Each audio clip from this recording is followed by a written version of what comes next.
The wind did not just blow across the high desert of the Arizona Territory. It scraped. It carried the grit of 1,000 miles of sandstone and sage, wearing down anything that stood still long enough to be touched. In the late summer of 1878, the heat shimmered over rock and bone, distorting the horizon until the distant Dragoon Mountains looked like they were melting into the sky. Ethan Cole sat on his horse, a roan gelding with a white blaze that looked like a scar, and watched a hawk circle a thermal draft. He was a man made of the same hard materials as the land.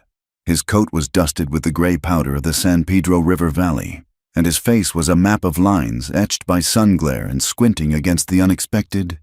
He rode fence for the Double Bar outfit, a struggling operation that paid in consistent meals and isolation, which was exactly the currency Ethan preferred.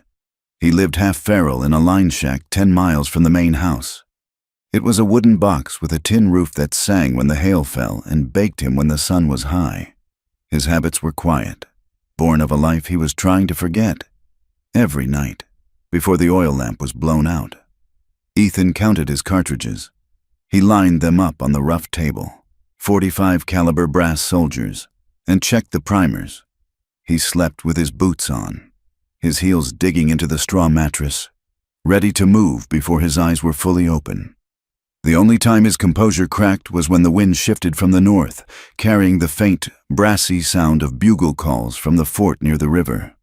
At that sound, his shoulders would knot, and his right hand would twitch toward a phantom saber that had not hung at his hip for 3 years. The country was on edge.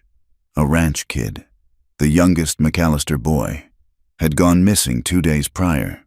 The rumors spread across the territory faster than a grass fire. Men in town muttered the word Apaches as if it were a curse, as if it were the only story this land knew how to tell. Ethan knew better. He knew that in this country, evil did not belong to one blood or one tribe. It belonged to the heat, and to the men who let the heat burn the humanity out of them.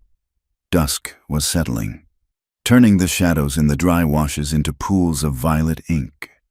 When Ethan heard it, it was not the thunder rumbling in the north. It was the sharp, flat crack of a pistol shot, then another. Ethan reined the roan in. The horse danced sideways, sensing the tension in Ethan's legs. The shots had come from a narrow ravine to the west, a place where the water ran fast and dangerous during the monsoon, but stood dry as a bone now. Ethan did not ride toward the sound immediately. He sat, listening, letting the silence rush back in. He heard a shout, distant and thin, and then the sound of brush breaking. He turned the roan and nudged him into a trot. He did not ride like a cowboy. He rode like a scout, keeping to the low ground, his silhouette broken by the mesquite and creosote bushes. When he reached the lip of the ravine, the light was failing. He dismounted and tied the horse to a twisted juniper. Pulling his Winchester from the scabbard, he moved on foot, his boots making no sound on the gravel. The signs of the chase were written clearly on the earth. He saw heavy boot prints, the kind made by men who did not care what they stepped on. He saw dragged brush where someone had fallen and scrambled up again, and on a flat slab of limestone, he saw blood. It was bright red, not yet dried to rust. Ethan moved deeper into the wash. The air here was still and smelled of copper and dry rot. He spotted movement behind a tangle of dead mesquite branches. It was small, a huddled shape that seemed to be trying to merge with the wood. He stepped around the flank of the brush, the rifle held low but ready. There, collapsed in the dirt, was a woman. She was Apache. Her hair was matted with twigs and dust, hanging loose around a face that was gray with exhaustion. She wore a buckskin skirt that had been torn at the hem and a calico shirt that was stained dark at the shoulder. Her right ankle was swollen to the size of a melon, the skin tight and shiny. She held a knife in her hand, but the blade was snapped off halfway down, leaving a jagged shard of steel that she gripped like it was a holy relic. Ethan stopped 5 yards away. He lowered the rifle barrel. The woman's head snapped up. Her eyes were black, wide with a terror that went beyond the fear of death. It was the fear of what came before death. Her lips were cracked and white from thirst. She tried to stand, scrabbling at the dirt with her free hand, but her leg crumpled under her. A sharp cry escaped her throat, cut off instantly as she bit her lip. Ethan took a step forward, reaching for the canteen slung over his shoulder. The woman recoiled, flinching as if he had raised a whip. She scrambled backward, her back hitting the rough bark of the mesquite. She looked at his face, then at the canteen, and then at the gun. Her breathing was a shallow rattle in her chest. Then she spoke. The words rushed out of her in English, frantic and broken, a rehearsed plea that she must have been reciting in her mind for miles. "Take me on your horse," she begged, her voice shaking so hard the words nearly fractured. "Take me, and I will give you something no woman can give you." The silence that followed was louder than the gunshot had been. Ethan froze. His hand was still on the strap of his canteen. He looked at her, really looked at her. He saw the way she trembled, not from cold, but from a marrow-deep expectation of violence. He saw the desperation in her eyes, the way she had offered herself up as currency because she believed it was the only language a white man would understand. It was a survival instinct learned from cruelty, a bargain she hated herself for making even as she made it. Ethan felt a cold sickness rise in his gut. He remembered the faces of men he had ridden with, men who spoke of Apache women as things to be used and discarded. He realized she was seeing their faces superimposed over his own. "No," Ethan said. He did not shout. He did not sound angry. His voice was soft, flat, and absolute. The refusal hit her like a physical blow. Her face crumbled in confusion. She tightened her grip on the broken knife, waiting for the trick, waiting for the anger that usually followed a refusal. Ethan crouched down, keeping his movements slow. He uncorked the canteen and extended it, arm fully outstretched, placing it on a flat rock between them. Then he pulled back. "Drink," he said. She stared at the water. Then she lunged for it, dropping the knife to clutch the tin vessel with both hands. She drank with a desperation that was painful to watch, water spilling over her chin and washing away streaks of dust. While she drank, Ethan pulled a bandana from his pocket. He took a folding knife from his belt and sliced the cloth into wide strips. "We have to move," he said. "There are men coming." She lowered the canteen, wiping her mouth with the back of her wrist. She watched him cut the cloth. She did not understand him. Not yet. Ethan holstered his knife and moved toward her.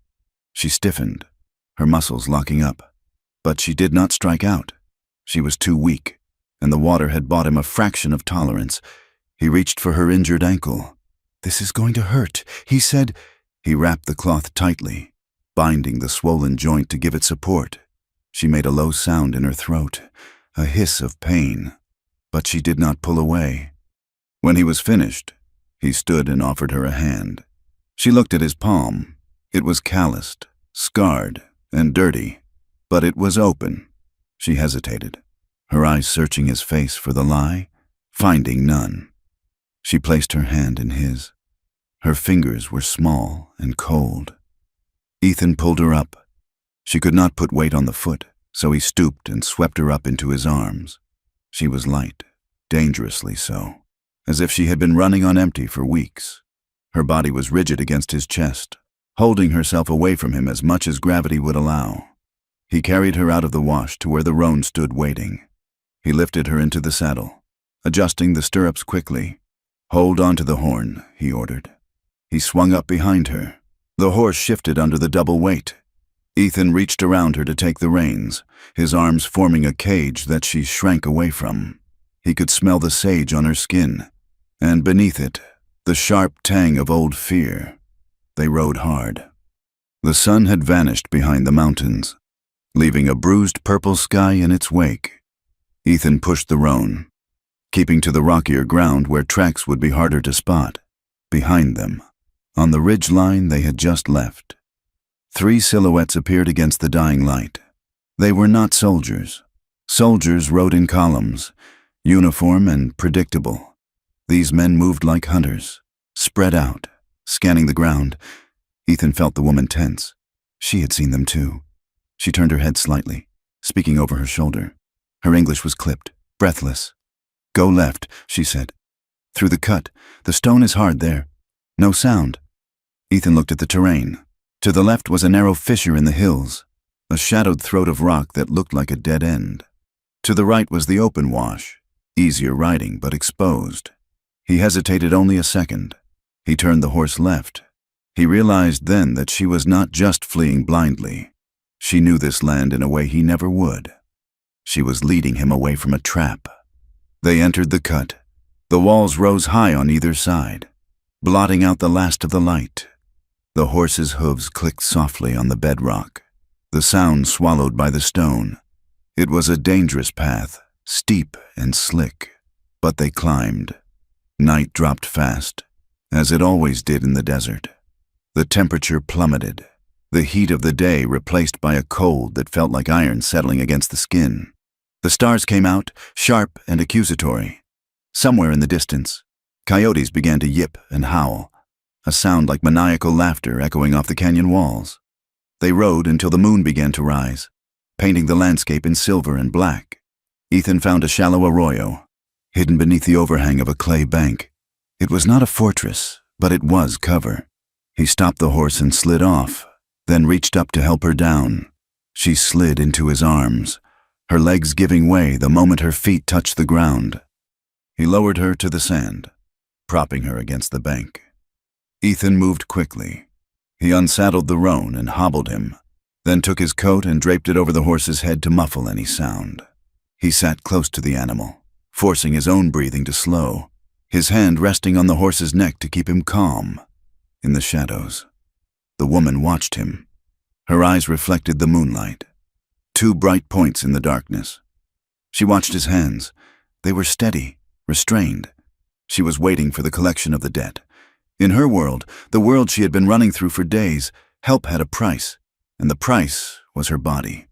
Ethan opened his saddlebag and took out a strip of dried beef. He broke it in half and tossed a piece to her. "Eat," he said. She looked at the meat in the dust.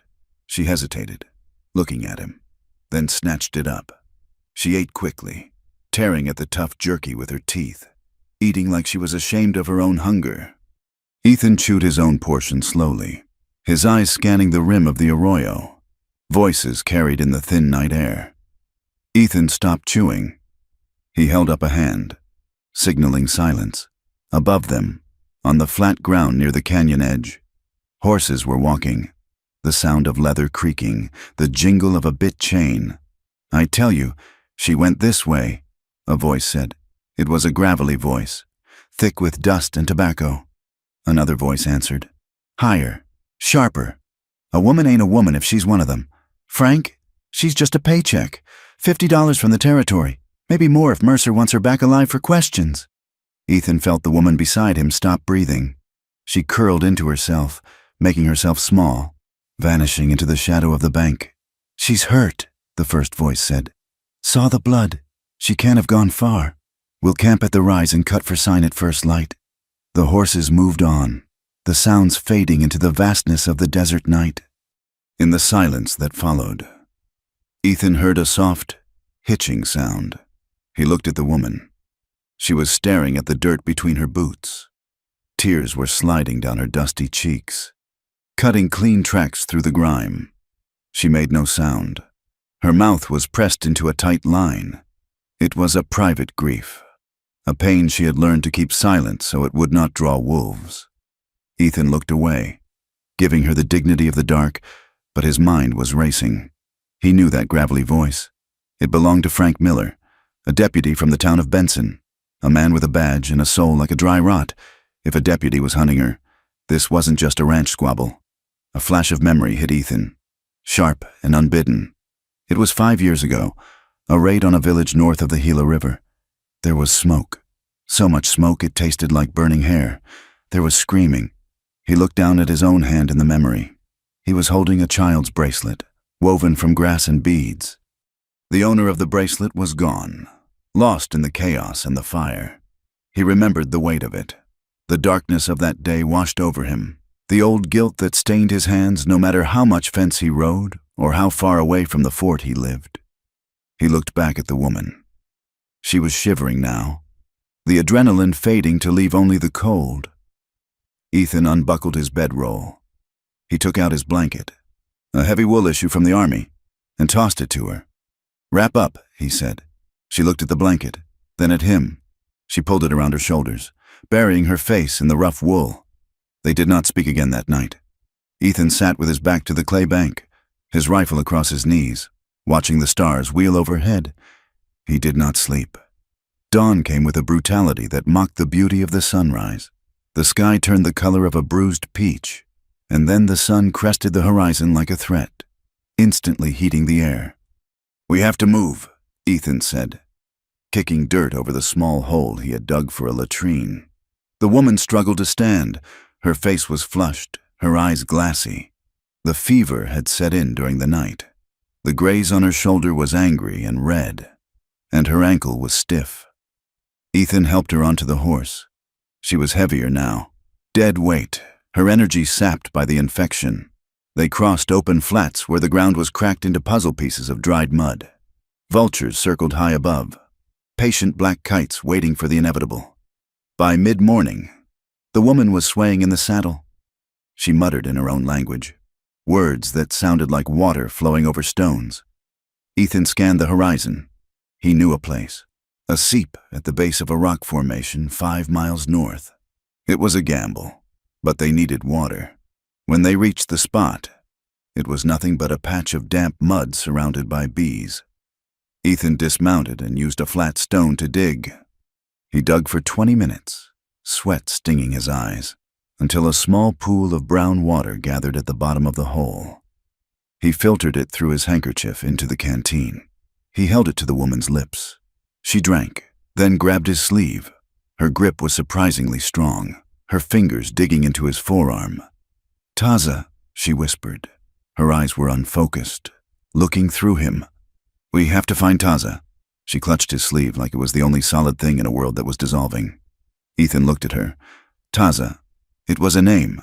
Your son," he asked quietly. She did not answer, her head lolling back against his chest. Ethan's face hardened. He assumed it was her child, a woman running this hard, begging this desperate. It had to be for a child. A cold dread settled in his chest. If the boy was with the men hunting her, or lost in the desert. He capped the canteen. He climbed back into the saddle, settling her against him. He had a purpose now. It wasn't just about saving a woman. It was about the child. "Look for the rocks," he told the horse, though the animal was just following the pressure of his knees. They reached a rocky outcrop as the afternoon sky began to bruise with dark clouds. The heat had built a storm, a violent monsoon cell that was towering over the mountains to the south. Ethan found a series of shallow caves near the top of the outcrop. They were little more than scoops in the sandstone, but they offered shelter from the wind and the coming rain. He carried her into the deepest cave. It smelled of bat guano and old dust. He went back out to gather armfuls of dry creosote and greasewood before the rain hit. He built a small fire deep in the back of the cave, where the smoke would be trapped against the ceiling and dissipate slowly rather than billowing out to signal their location. The warmth of the fire seemed to bring her back from the edge of delirium. She sat up, the blanket wrapped tight around her. She watched him feed sticks to the flames. "Why?" she asked. Ethan looked up. "Why what? Why do you help? You are white. You are them." Ethan broke a stick in his hands. It snapped with a sharp report. "I'm not them," he said. "Not anymore." She studied him. The firelight flickered in her eyes. "They killed my uncle," she said. Her voice was flat, reciting facts. He was the last one who could fight. He refused to sell the water rights to the man from the mine. They shot him in the back while he was fixing a wagon wheel. She looked at the fire. "Then they came for me." Ethan poked at the coals. "I know men like that," he said. "Are you a good man?" she asked. The question hung in the air, heavy and simple. Ethan looked at her. He thought of the raid. He thought of the years of silence, the drinking, the running away from his own name. "No," he said, "I'm not a good man." He met her gaze. "But I won't hand you over." His honesty unsettled her more than a lie would have. A lie she could have fought. The truth left her with nothing to push against. Outside, the sky tore open. The rain didn't start. It arrived. It slammed into the earth with the force of a stampede. Thunder shook the ground, vibrating through the stone floor of the cave. The temperature dropped 20 degrees in seconds. The dry washes below would be raging torrents within the hour. The escape routes were gone. The land had turned to slick clay and drowning water. They were trapped here. The cave was small. The fire was small. They had to move closer to the heat and to each other. Ethan sat next to her, close enough that he could feel the heat radiating from her fevered skin. He draped his canvas coat over her shoulders on top of the blanket. She was trembling again, but the shaking was slowly easing as the warmth penetrated. The sound of the rain was a deafening roar, a curtain of gray noise that cut them off from the rest of the world. They sat in the semi-darkness, breathing the same air. She drifted into sleep, her head bowing forward.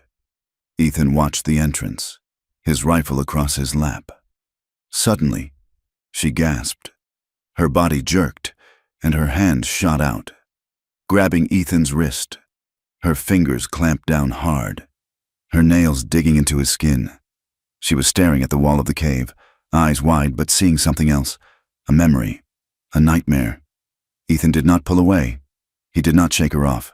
He sat perfectly still, letting his arm be the anchor she needed. He waited, slowly. The tension left her arm. Her breathing slowed. She blinked, and the nightmare receded, replaced by the flickering firelight and the bearded man sitting beside her. She looked at her hand gripping his wrist.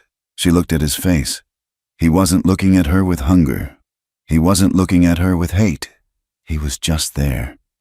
She loosened her grip, but she did not let go completely. Outside, the storm raged, tearing at the desert, washing away tracks and scents. But inside the cave, in the small circle of orange light, there was a fragile quiet. For the first time since she had started running, Naylin realized she was not prey, at least, not while she was with him. The morning sun broke the back of the storm with a violence typical of the territory. For 1 hour, the desert smelled unlike itself, clean, sharp with the scent of wet sage and ozone. The dust hammered down into a dense copper paste. The air was cool enough to breathe without tasting grit.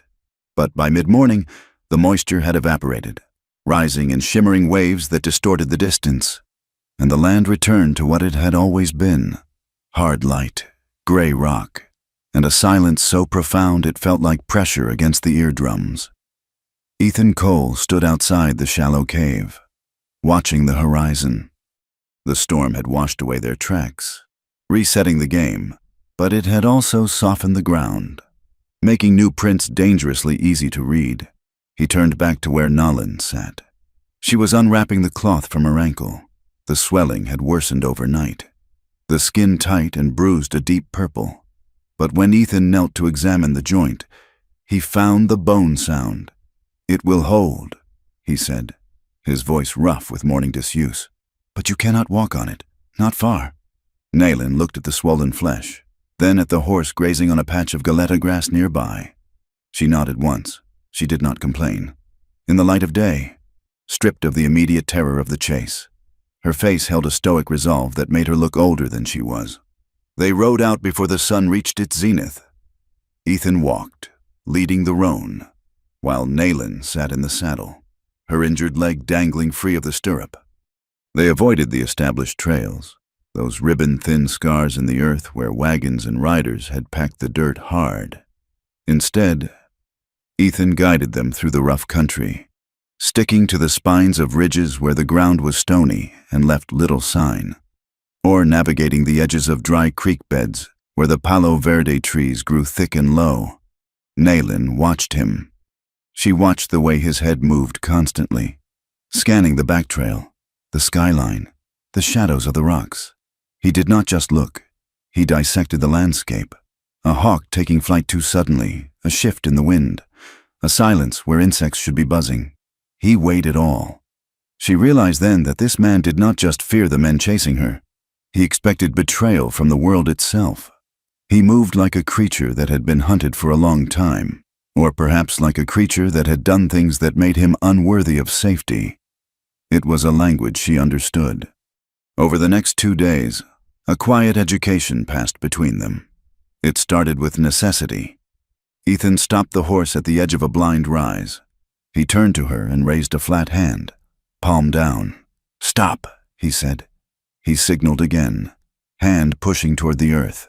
"Get down, low." He did not speak to her as if she were a child or a savage. He spoke to her as he would a green trooper who needed to learn the drill to stay alive. There was a respect in his brevity. He expected her to understand, and because he expected it, she did. By the second afternoon, the roles reversed. They had stopped to rest the horse in the shade of a mesquite thicket. Their water was low, and the jerky was gone. Nalin pointed to a cluster of prickly pear cactus, the pads thick with oval fruits that were turning a deep magenta. Ethan reached for his knife, intending to slice one off. "No," Nalin said. She moved faster than her injury should have allowed, catching his wrist. "Not that way. The hair, the spines." "They stay in the tongue." She picked up a dry stick and showed him how to roll the fruit in the dirt first, rubbing off the near-invisible glochids that would torment a man for days. Then she used the knife, slicing the skin with surgical precision to reveal the bright red, sweet flesh inside.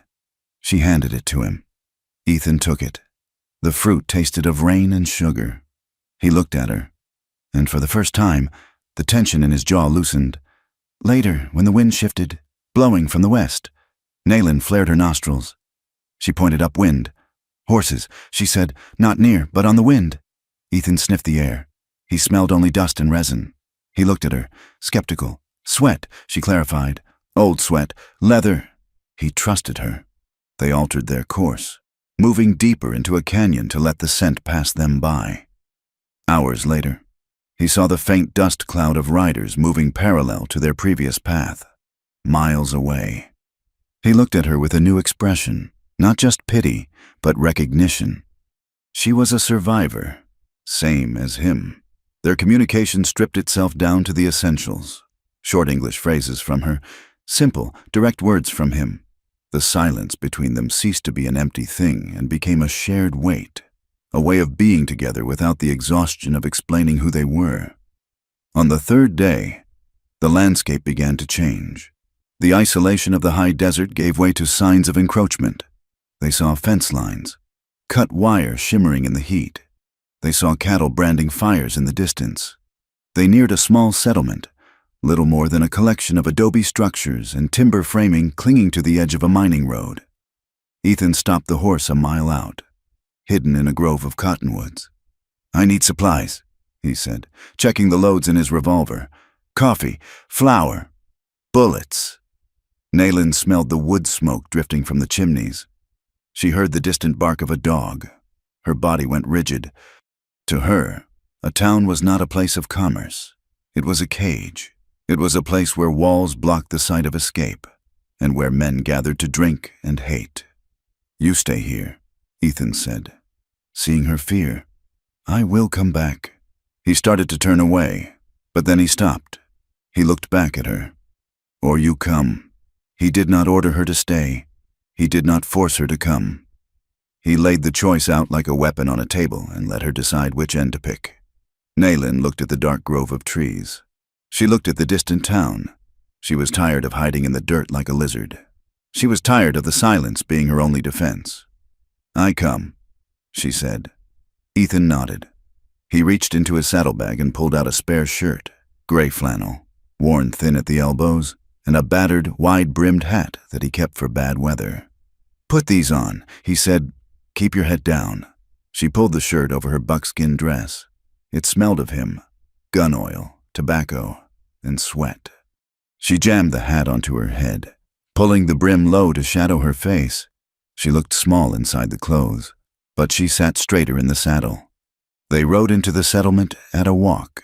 The town was called Black Rock, a name as unimaginative as the architecture. A single main street churned into mud and dried into ruts ran between a general store, a saloon, a livery, and a scatter of houses. People stared. In a place this small, strangers were events. A woman sweeping a porch stopped and leaned on her broom. her eyes narrowing as she took in Ethan's unkempt beard and the small figure bundled in oversized clothes on the horse. Ethan tied the roan to the rail outside the general store. He reached up and helped Nellen down. She leaned heavily on him, limping toward the boardwalk. Inside, the store was dim and smelled of pickle brine and sawdust. The shopkeeper, a man with a heavy mustache and an apron stained with tallow, looked up from the counter. He smiled at Ethan, a professional, weary smile, until his eyes slid to Nellen. She had lifted her head slightly to look at a jar of hard candy. The light from the window caught her cheekbones, the copper tone of her skin, the undeniable shape of her eyes. The shopkeeper's smile vanished like a flame pinched out.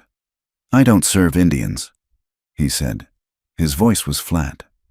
Ethan stopped halfway to the flour barrel. He turned slowly. "She's with me," Ethan said. "I don't care if she's with the President of the United States," the shopkeeper said, crossing his arms. "No trade with Apaches. Get her out."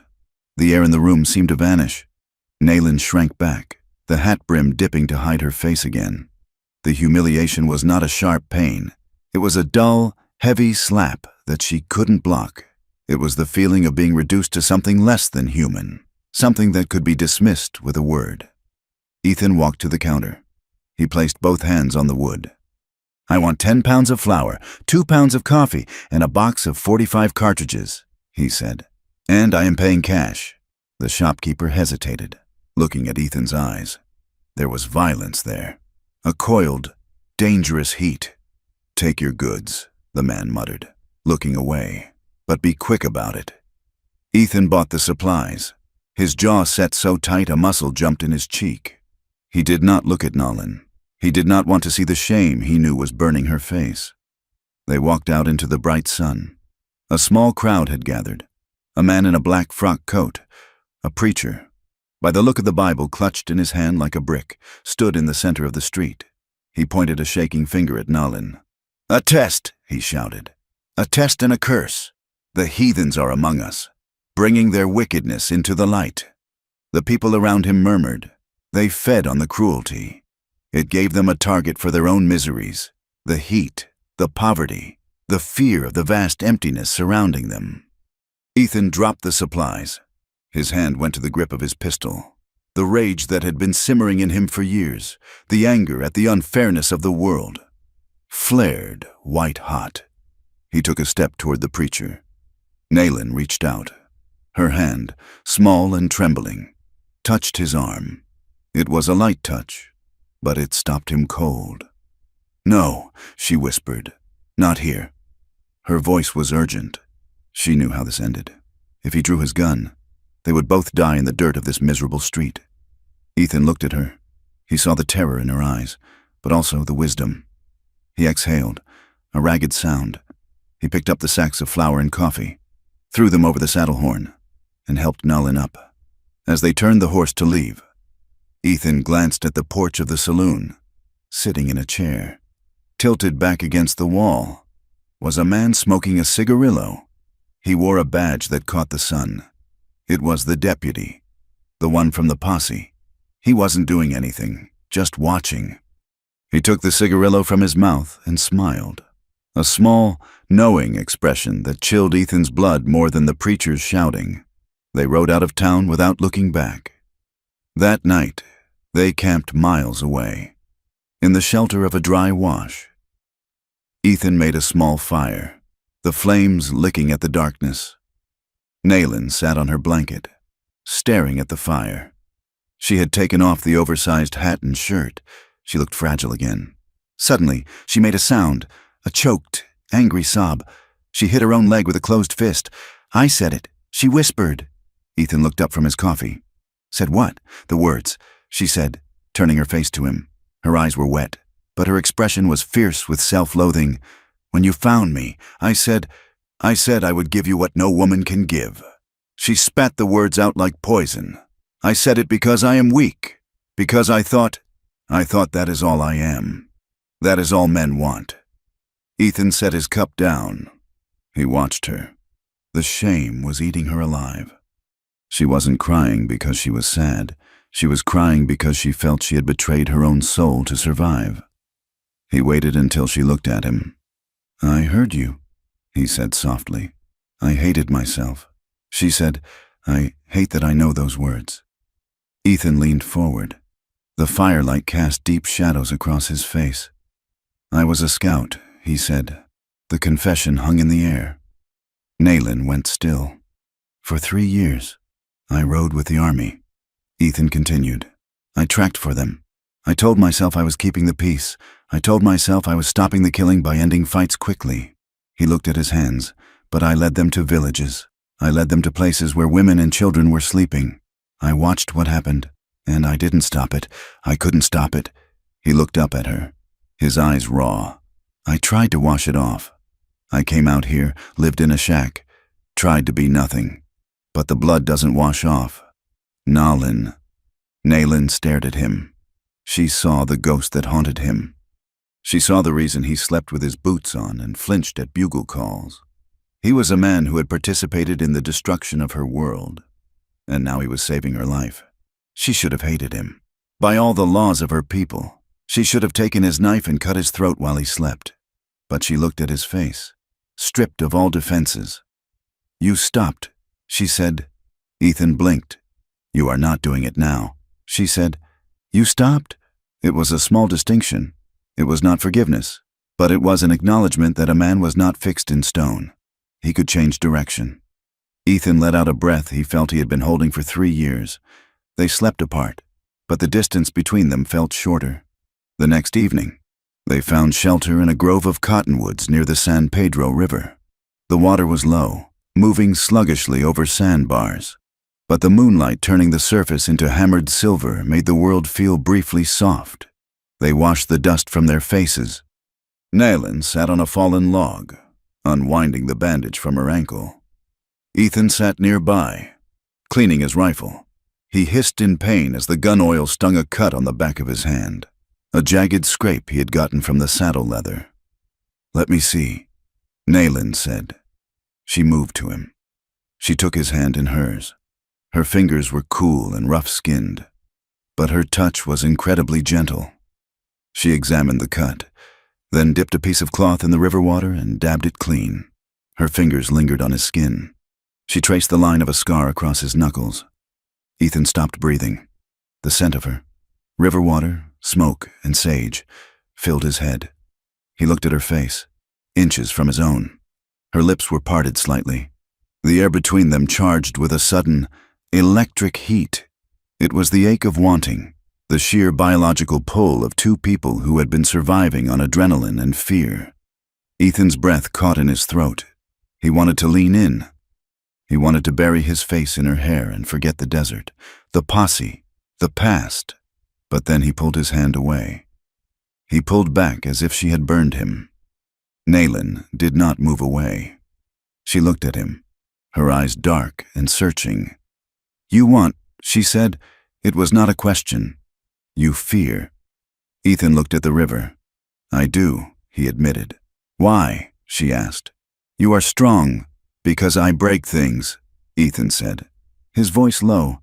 "I don't know how to be gentle. Naylin, I haven't been gentle since before the war. I don't trust myself with something I need." Naylin looked at him for a long moment. She understood that fear. It was the fear that the violence of the world had become part of his bones. "We have one blanket," she said. It was a simple fact. The night was cold. Ethan laid the blanket out. They lay down together, side by side. He did not touch her. She did not touch him. But the heat of their bodies bridged the inch of space between them. The closeness was agonizing and comforting all at once. They held the boundary, learning that trust wasn't about taking. It was about being close enough to hurt, and choosing not to. The next day, as they rode through a canyon of red rock, Naylin broke the silence. "Taza is not my son," she said. Ethan turned in the saddle. "He is my brother," she said. "He is 12 winters." Ethan felt a shift in his chest. "A brother. The men who took him, they are not soldiers," Naylin said. "They are traders. They take children. They take women. They sell them to the mines in the south or to houses in the cities. They call them servants on the paper. So the law does not look." Ethan's hands tightened on the reins until his knuckles turned white. He knew about these rings. It was slavery by another name, hidden behind indentured contracts and corrupt officials. "We will find him," Ethan said. It was a promise. Promises were dangerous things in this territory. They got you killed. But he said it anyway. "Who runs it?" Ethan asked. "Mercer," she said. The name came out like a curse. Silas Mercer. Ethan felt a chill. Silas Mercer was not just a man. He was a power. He owned the Copper Queen mine. He owned the freight lines. He owned half the county's lawmen, likely including the deputy who was hunting them. "He offered protection to my uncle," Nayland said, "in exchange for passage through our land to the water. When my uncle said no, the protection became a sword. They were riding toward the devil himself." 2 days later, they skirted the edge of a mining town called Bisbee. They kept to the high ridges, looking down at the scars the mines had cut into the earth. On the outskirts of the town, near a cluster of stunted oaks, they saw it. A body was hanging from a branch. It swayed slowly in the wind. Ethan brought the spyglass to his eye. It was an Apache man. A sign was nailed to the trunk of the tree. "Raider." Nayland made a sound that was half gasp, half snarl. "He was not a raider," she said, her voice trembling with fury. "Look at his clothes. He was a farmer. He has clay on his trousers." Ethan lowered the glass. He understood the game now. The county used the fear of Apache raiders to cover everything. If cattle were stolen by white rustlers, blame the Apaches. If a man was murdered for his claim, blame the Apaches. If Mercer wanted to seize land with water rights, he claimed he was clearing out a hostile threat. It was a machine of lies, lubricated with blood. "We have to go," Ethan said. "We are too close," but it was too late. A shout echoed from the valley floor. Ethan looked down. 3 riders were scrambling up the slope, their horses kicking up dust. Mercer's men. They had been spotted. "Ride!" Ethan shouted. He spurred the roan. The horse lunged forward, scrambling over loose shale. They dove into a narrow ravine, the walls rising up to shield them. Above them, on the rim, the hooves of the pursuers clattered on the stone. Ethan pulled the roan to a halt under a ledge. He slid off and pulled Nayland down. He clamped a hand over the horse's nostrils. They pressed themselves against the rock wall. It was dark in the ravine, the shadows deep and cold. The riders paused right above them. Dust drifted down, coating their shoulders. "I lost them," a voice cursed. "Keep riding south. They have to come out at the pass." The hooves thundered away. In the silence that followed, Nayland was pressed hard against Ethan. Her chest heaved against his. He could feel her heart hammering, a frantic bird trapped in a cage. His hands were hovering near her waist, trembling. He wanted to hold her, to shield her, but he was afraid to cross the line. He was enduring the want, letting it burn him. Nayland looked up at him. Her eyes were wide, dark pools in the shadow. She saw the restraint in his face. She saw that he would rather die than take something she did not give. She reached up. She grabbed the lapels of his coat and pulled him down. She kissed him. It was not a soft kiss. It was fierce. It was angry. It tasted of dust and adrenaline and the desperate need to prove that she was still alive, that she was a woman and not just a hunted animal. Her mouth crushed against his, demanding a response. Ethan froze for a second.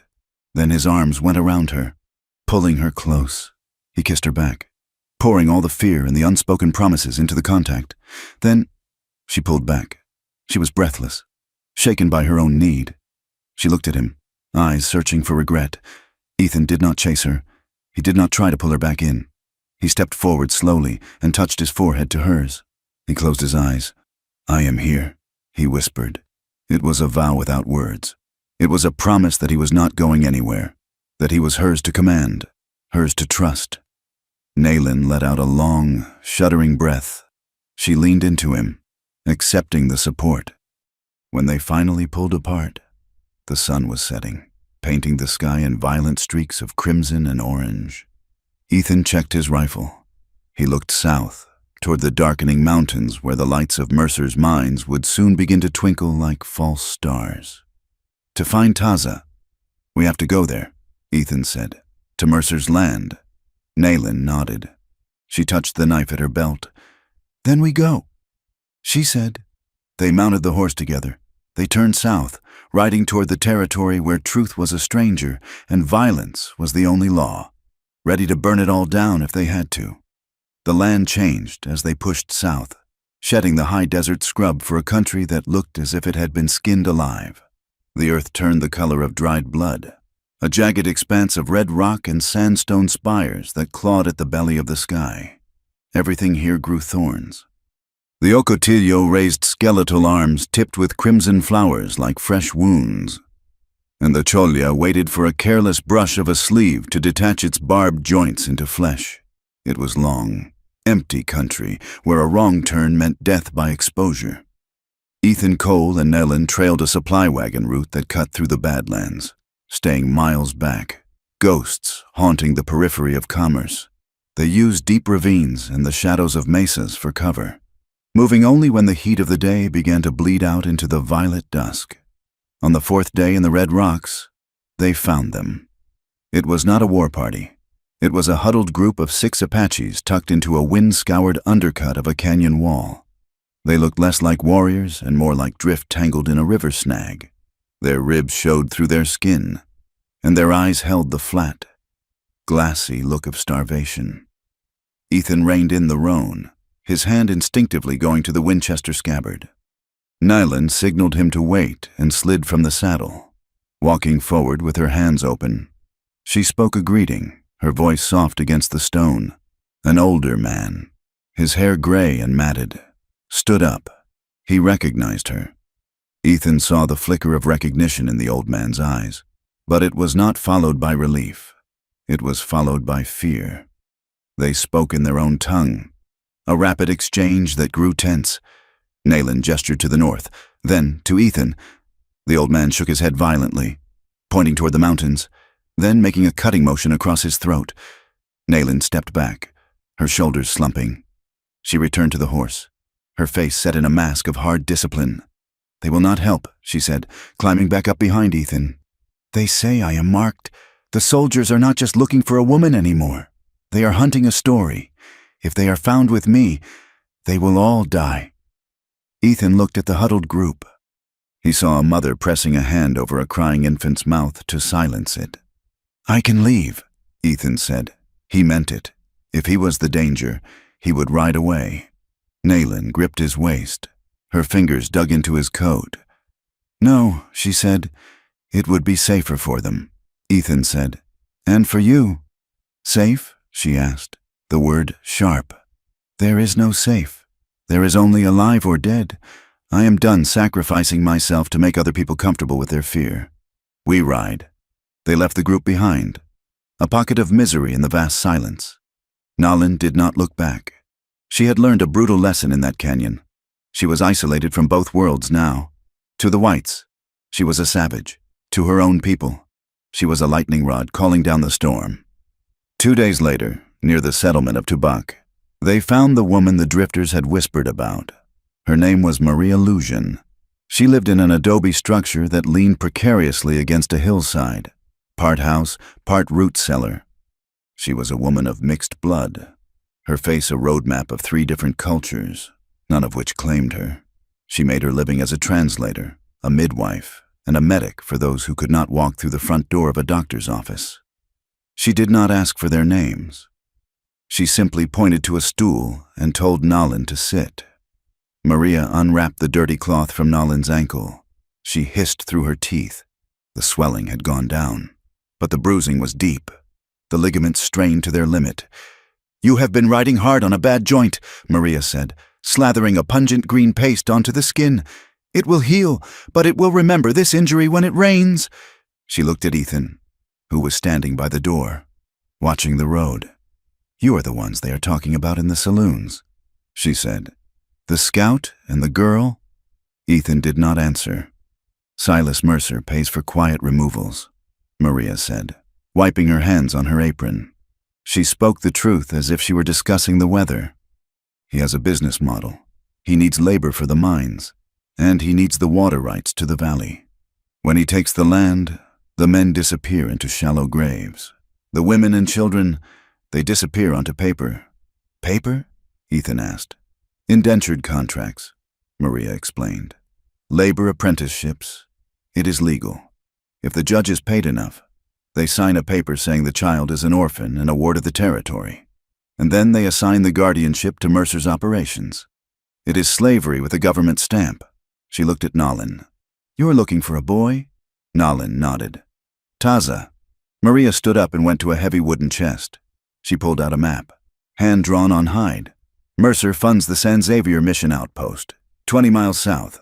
The priest there is a man named Father Grijalva. He is not a bad man, but he is a frightened one. He keeps the records. If your boy's in the system, his name is in the book at that mission. They rode at night. The mission was a pale ghost in the moonlight, white adobe walls glowing softly against the dark scrub. The bell tower stood silent. Ethan left Nalin with the horse in the cover of the mesquite and approached the heavy oak door. He did not knock. He used his knife to lift the latch. Inside, the air smelled of beeswax and old incense. Father Grijalva was awake, sitting at a desk with a single candle. When he saw Ethan, dusty, armed, and silent, he did not scream. He closed his eyes and crossed himself. I have no money, the priest said. I don't want money, Ethan said. I want the book. The priest hesitated. He looked at the heavy ledger on his desk. Mercer gives us donations. The priest whispered, we feed orphans with that money. If you stop, you starve. Ethan finished. But if you keep going, you sell them. He signaled to the door. Nalin stepped out of the shadows. She limped into the light. The priest looked at her, and his shame seemed to collapse him from the inside. He pushed the book across the desk. Nalin opened it. Her finger traced the columns of ink. Names, dates, disposition. It was a catalog of human lives reduced to inventory. She stopped. Her finger trembled. Here, she said. The entry was dated 2 weeks prior. Male, approx. 12 years. Apache, renamed. Thomas, assigned to Copper Queen Mine, Sorting Shed 4. He is not dead, Nalin whispered. But he is not Taza anymore. He is Thomas. Paper chains, Ethan thought. Harder to break than iron ones. They left the mission before the sun rose, as they rode toward the mining district. Ethan's mind began to construct a plan. It was the kind of plan he used to make for the army. Cold, calculated, and reliant on timing. We need to know the shift changes, Ethan said as they camped in a dry wash the next day. We need to know where the guards drink and who boasts about the security. I will go in. I will look like a drifter looking for work. I go too, Nalin said. No, Ethan said. It is too dangerous. If they see you. You are just a man, Nalin said. But you do not know Taza. You do not know the whistle we used when we were children. If he hears it, he will know to run. If you just grab him, he will fight. He bites. Ethan looked at her. He wanted to protect her. He wanted to wrap her in cotton and hide her away until the world stopped being sharp. But he looked at the set of her jaw, the fire in her eyes. She was not a package to be delivered. She was a warrior in her own right. He nodded. We go together.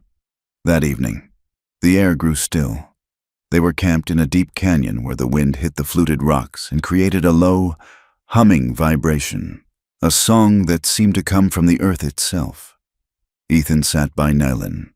He had cut a strip of rawhide from his saddle strings. He took her foot in his lap. This will support the ankle better than cloth, he said. He began to braid the wet leather around her boot and ankle, pulling it tight so it would dry into a rigid brace. His hands were rough, scarred from barbed wire and bridle reins, but his touch was incredibly precise. Nalin watched him. She taught him the Apache word for water. Tu, she taught him the word for shelter. Gawa, she taught him the word for danger. Naguns go. He repeated the words, his accent clumsy but earnest. My mother, Nalin said softly, looking at the canyon walls. She used to sing to the wind. She said the wind was the breath of the ancestors. When she died, when the soldiers came, she did not scream, she sang. Ethan finished the knot. He did not let go of her foot. "I'm afraid," he admitted. His voice was low, barely audible over the singing wind. "Afraid of the mine?" Nayland asked. "Afraid I will get you killed," Ethan said. "I have led people into bad places before. Nayland, I have watched them die because I made a wrong choice." Nayland leaned forward. She placed her hand on his cheek. Her palm was warm. "I already died once," she said, "the day they took my family. The day I ran, I was dead inside until you gave me water." She looked into his eyes, and the distance between them vanished. "You cannot kill a ghost, Ethan," she whispered, "but you can make her want to live again." The air between them changed. It wasn't the frantic desperation of their first kiss in the ravine. It was heavier, deeper. It was a gravity they could no longer resist. Ethan turned his face into her palm. He kissed her wrist, right over the pulse point. Nayland made a soft sound and moved into him. They did not scramble. They did not tear at each other. They came together with a terrifying slowness, hands mapping the other's face, shoulders, back. When he kissed her, it was a question. When she kissed him back, it was the answer. They lay back on the blanket. The wind sang above them. There was trembling, his hands, her breath. But it was not from fear. It was the sheer magnitude of letting someone in when you had spent years building walls. It was not explicit, not a performance. It was a desperate human clinging, a mutual choice to be warm in a cold world, to be seen in the dark. When the morning came, the light did not bring shame. It brought terror. Ethan woke and looked at Nayland sleeping beside him. He felt a cold pit in his stomach. Before, if he died, he was just ending a long, tired mistake. Now, if he died, he left her alone. Now, if she died, he would be destroyed in a way that whiskey could never fix. They were not fixed. They were more afraid, because now they had everything to lose. They reached the outskirts of Mercer's town 2 days later. It was a scar on the land. Smokestacks belching sulphurous yellow smoke. The constant thud of stamp mills crushing rock. The smell of unwashed bodies and coal dust. Ethan left the horse with Maria, who had followed them at a distance to offer support. He rubbed dirt into his face, darkened his beard with grease, and walked into the camp with his hat pulled low. Nayland stayed hidden in the scrub brush on the ridge, watching through Ethan's spyglass. Ethan moved through the camp. It was a place of cruelty dressed as business. He saw men with hollow eyes trudging toward the shafts. He saw guards with shotguns patrolling the perimeter like prison wardens. He sat near the company store, whittling a stick, making himself invisible. He watched a foreman, a big man with a red beard, strike a worker across the face with a quirt. "Thief!" the foreman shouted. The worker, a Mexican laborer, fell to his knees, blood pouring from his nose. "I took nothing," he cried. The foreman kicked him in the ribs. "You stole time. Get back to the line. No trial, no questions." Justice here was whoever held the whip. Later, Ethan drifted near the loading docks. He overheard the foreman talking to a wagon driver. "Shipment goes out Thursday," the foreman said, lighting a pipe. "Got a mixed load. Copper ingots and the new batch of apprentices." The driver laughed. "The little ones?"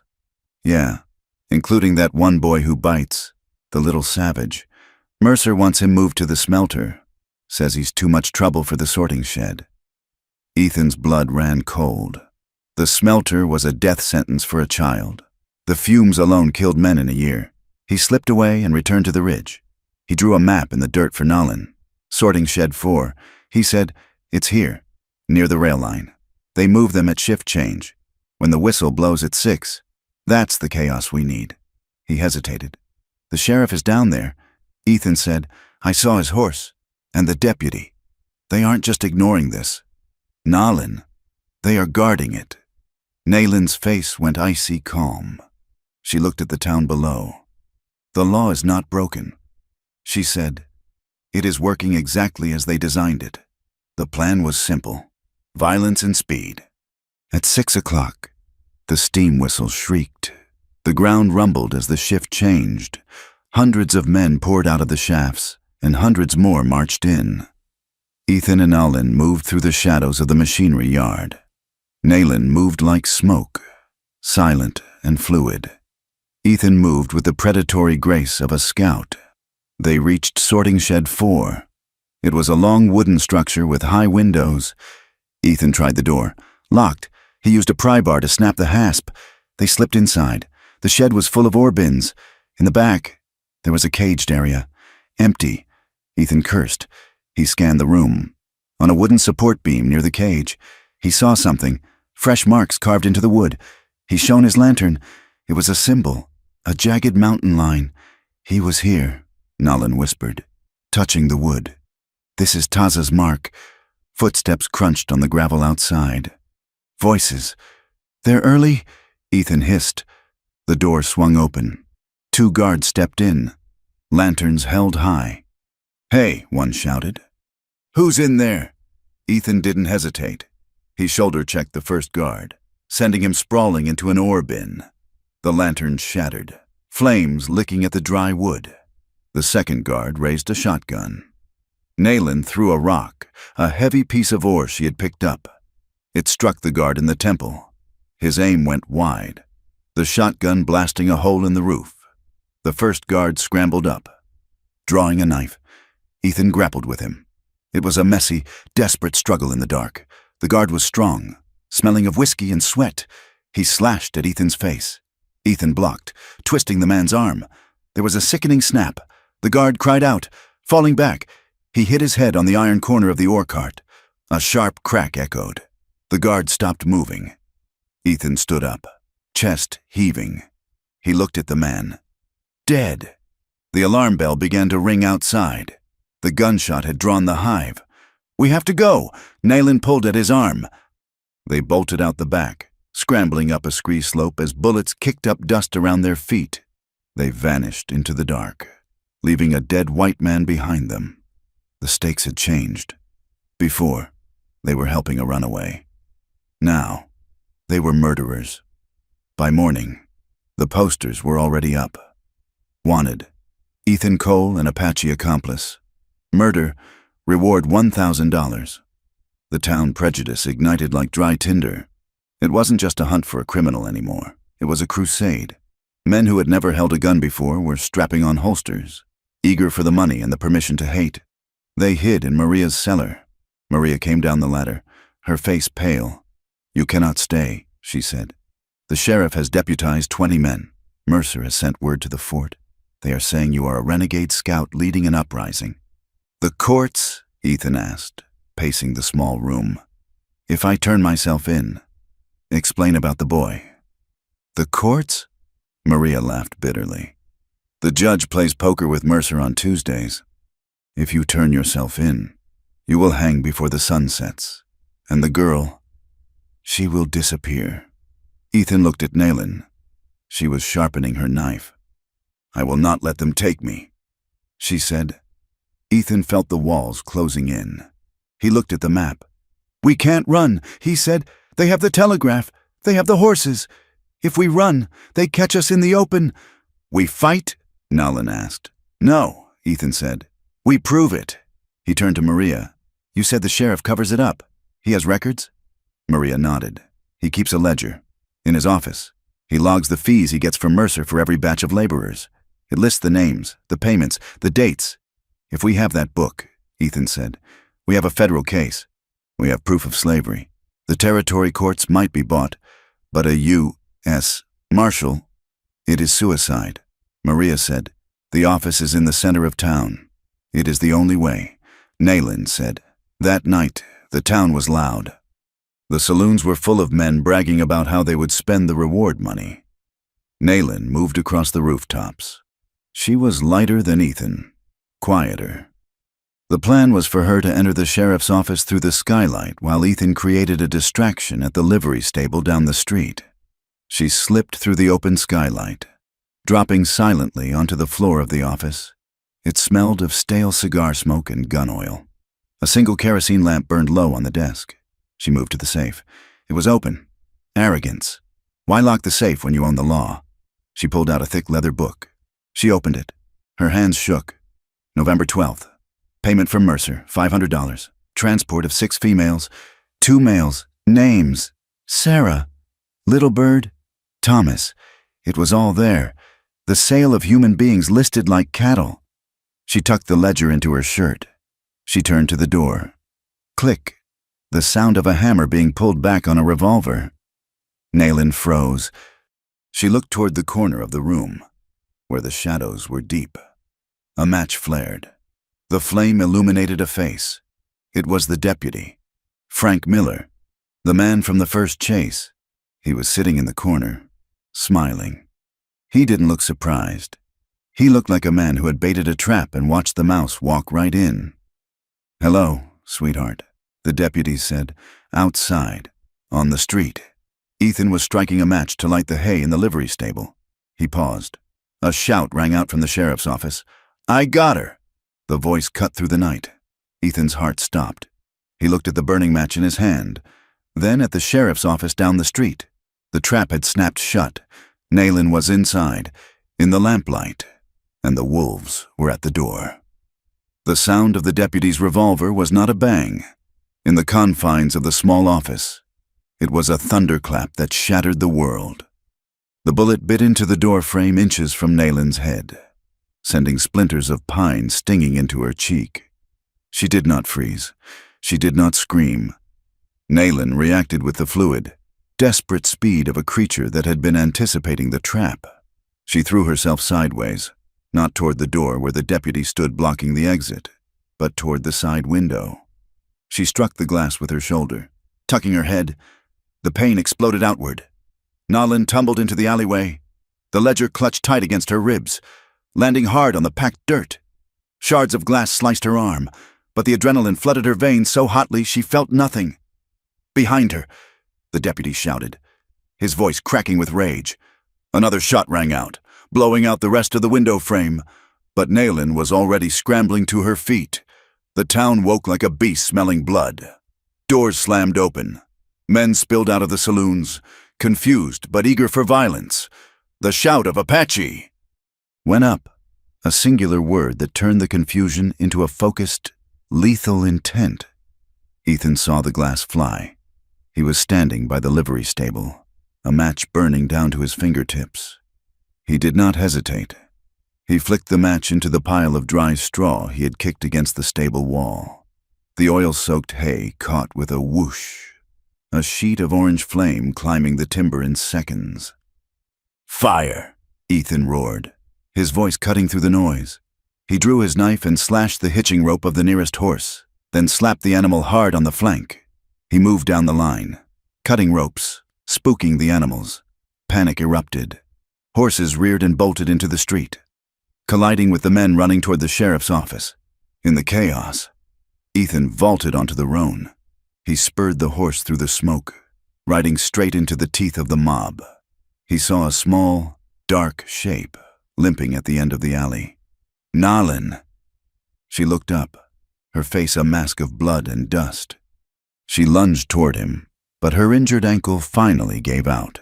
She crumbled, hitting the dirt. Ethan did not stop. He leaned low from the saddle, risking his balance, risking everything. He swept his arm down. Nayland reached up, their hands locked, grip to wrist, skin to skin, with a grunt of effort that tore at the muscles in his back. Ethan hauled her up. She swung her leg over the cantle, pressing her body against his back. The roan groaned under the sudden double weight but surged forward. Bullets began to zip around them like angry hornets. One struck the pommel of the saddle, sending leather flying. Another kicked up a spray of dirt into the horse's face. Ethan drove the horse hard, weaving through the scattering crowd, past the burning stable, and out into the black mouth of the desert. They rode until the lungs of the horse sounded like bellows working a forge. The terrain shifted from the flat mining roads to the washboard trails of the foothills. The mesquite tore at their clothes, thorns seeking purchase in skin. Behind them, the pursuit was organized and fast. These were not drunken townsfolk anymore. This was the deputy and Mercer's paid guns. They had fresh mounts and lanterns that bobbed in the distance like eyes of deep-sea fish. The roan stumbled. It was a bad stumble, the front knees buckling. Ethan fought the reins, pulling the animal's head up, but he felt the change in the gait immediately. The horse was lamed. Ethan pulled up near a cluster of boulders at the base of a steep, rocky hill. He swung down and caught Naylin as she slid off. The horse stood with its head low, foam dripping from its mouth, favoring the left foreleg. Ethan put a hand on the animal's neck. He felt the tremors in the beast's muscles. This horse had carried him through 3 years of solitude. It was the only living thing he had spoken to for 1,000 nights. "We have to leave him," Naylin whispered. She saw the pain in Ethan's face. Ethan unbuckled the saddlebag and the rifle scabbard. He stripped the saddle off, leaving the horse light. He took his hat off and swatted the horse hard on the rump. "Go," he said, his voice thick. "Go south." The horse hesitated, nuzzling Ethan's shoulder, then turned and limped away into the darkness, drawing a line of scent and noise away from where they would climb. Ethan watched it go for a second, a piece of his heart tearing loose. Then he turned to Naylin. "Climb," he said. They scrambled up the rocks, moving on hands and knees. Naylin's ankle was a dead weight. She dragged it, biting her tongue to keep from crying out. Ethan stayed below her, pushing her up, his hand steady on her back. They found a fissure in the rock, a dry cave barely deep enough to hide 2 bodies. They slid inside, pressing themselves into the dust and bat guano. 10 minutes later, the posse arrived below. Ethan and Naylin lay in the dark, not breathing. They could hear the horses blowing, the creak of leather, the sound of boots on stone. "Lost the tracks here," a voice said. "Look at the ground. Horse went south, limping. He rode it into the ground," the deputy's voice said. "He's cruel like that.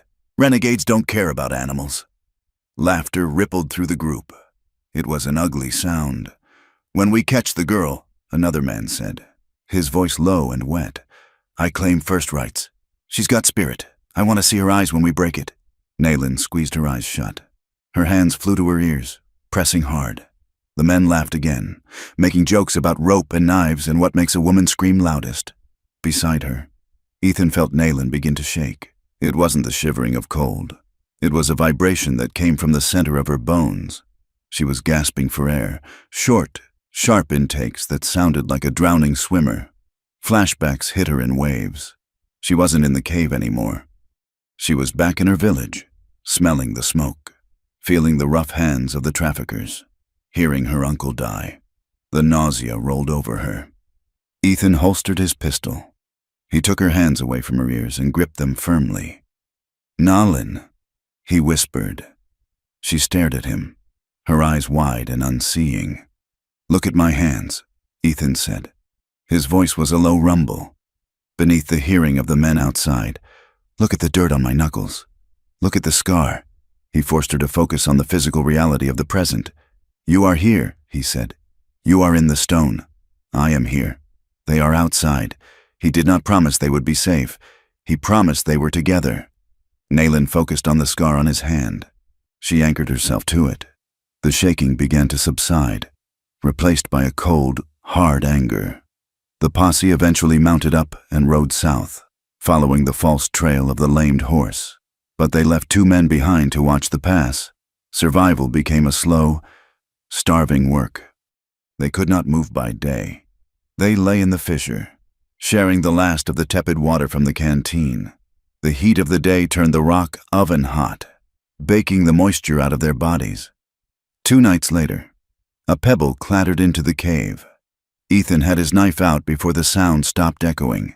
"It is me," a voice whispered. Maria Lujan slid into the cave. She carried a sack of corn cakes and a water skin. She looked exhausted, her dress torn from the brush. She handed the water to Naylin first. "Mercer has gone to the fort," Maria said, "watching them eat. He spoke to the colonel. He told them you are leading a band of hostiles. Ethan, he said you have gone rogue, that you are killing civilians." Ethan stopped chewing. The food turned to ash in his mouth. "My commander?" Ethan asked. "Colonel Barton. He signed the order this morning," Maria said. You are classified as a renegade scout. The order is to bring you in alive if possible. Dead if necessary. Ethan closed his eyes. He leaned his head back against the stone. The army had been his life, then his shame, and now it was his executioner. His past had finally caught him. He wasn't just hiding from a corrupt businessman anymore. He was hiding from the flag he had once served. There is a bounty on you both now, Maria added. $5,000 for the pair. Every drifter in the territory is looking for tracks. Nayland lowered the waterskin. She wiped her mouth. She reached into her shirt and pulled out the ledger. We stop running, she said. Ethan looked at her. If we run, they catch us. Nayland said. The soldiers, the bounty hunters. The land is full of eyes. We cannot hide. What do you want to do? Ethan asked. We strike, she said. She opened the ledger to the last page. I read this while we waited. She said, there is a shipment listed for tomorrow night. The boy who bites, Taza, and 3 women. They are moving them to the railhead at midnight to avoid the heat. If we take the shipment, Ethan said, slowly realizing the shape of her thought. We get the witnesses. We get the witnesses, Nayland said. And we get the truth. They moved out at dusk, leaving Maria to return to town to keep her ears open. They traveled cross-country, through a land that was brutal even by the standards of the territory. The wind cut through their clothes like razor blades. The rocks were sharp enough to slice through boot leather. They reached the convoy trail at midnight. It was a narrow pass between 2 looming buttes. Ethan lay on the ridge, looking down the barrel of his Winchester. The convoy appeared as a line of shadows. 3 wagons, 6 outriders, and 1 man in a blue uniform. Ethan lowered the rifle for a second. A soldier. Mercer had convinced the colonel to send an escort for his commercial goods. Proof that the system was tangled together so tightly you couldn't cut one string without pulling the whole knot tight. If we shoot the soldier, Ethan whispered, there is no going back, ever. Nayland looked at him. They are stealing children. Ethan, there is no going back now. She was right. They didn't start with shooting. They started with the land. Ethan had wedged a large boulder on the rim of the pass, levering it with a sturdy piece of ironwood. As the lead wagon entered the choke point, he kicked the brace out. The boulder crashed down, taking a slide of shale and dust with it. It didn't hit the wagon, but it slammed into the path in front of it with a sound like the earth cracking open. The lead horses reared, screaming. The wagon jackknifed. Now! Ethan yelled. He fired into the air. Nayland, positioned on the opposite ridge, hurled stones and screamed a war cry that echoed off the canyon walls, making it sound like 20 men instead of 1 woman. Confusion reigned. The horses, already spooked by the rock slide, went wild at the gunfire. 2 of the outriders were thrown. The soldier fought to control his mount. Ethan slid down the scree slope, dust billowing around him. He hit the ground running, heading for the second wagon, the one with the canvas tied down tight. A guard saw him. Hey! Ethan didn't stop. He swung the butt of his rifle, catching the man in the stomach, then followed through with a heavy blow to the jaw. The man went down. Ethan slashed the canvas ties with his knife. He ripped the fabric back. Inside, huddled in the dark, were 4 women and 2 boys. They were bound with rope, their mouths gagged with rags. The smell of fear and urine washed over him. Ethan scrambled inside. He cut the ropes on the nearest woman. Run, he shouted. Up the slope! Nayland appeared at the tailgate. She climbed in, her eyes scanning the faces frantically. She saw him. He was curled in the corner, smaller than she remembered. His hair had been shorn close to his scalp. His face was thin, the cheekbones sharp as blades. Taza! She screamed. The boy looked up. His eyes were flat, old, and dead. He looked at her, and there was no recognition. Only the flinch of a dog that expects to be kicked. It broke her heart more than if he had been dead. Taza! It is Nayland! She reached for him. He snapped at her hand, his teeth clicking together. Nayland didn't pull back. She grabbed him, pulling him into her arms, holding him tight even as he struggled. We have to go! Ethan shouted from the driver's seat. He had cut the traces of the wagon horses. The soldier had regained control of his mount. He leveled his pistol at the wagon. "Stop! In the name of the United States Army." Ethan looked at the uniform. He looked at the women huddled behind him. He raised his rifle. He didn't shoot the man. He shot the horse. The animal dropped, sending the soldiers sprawling into the dust. Ethan grabbed Nalin and Taza. "Move!" They fled into the canyon, a ragged group of survivors stumbling over the rocks. The guards were regrouping, their shots pinging off the stone around them. Nalin half-carried Taza. Ethan supported a woman whose legs were cramped from days of confinement. They reached the cover of the ravine, but a shot rang out, a lucky, long-range shot from a high-powered rifle. One of the women, a young mother named Elena, whom they had just cut free, gasped. She pitched forward, hitting the ground face first. Nalin dropped to her knees beside her. She turned Elena over. The front of her dress was already dark with blood.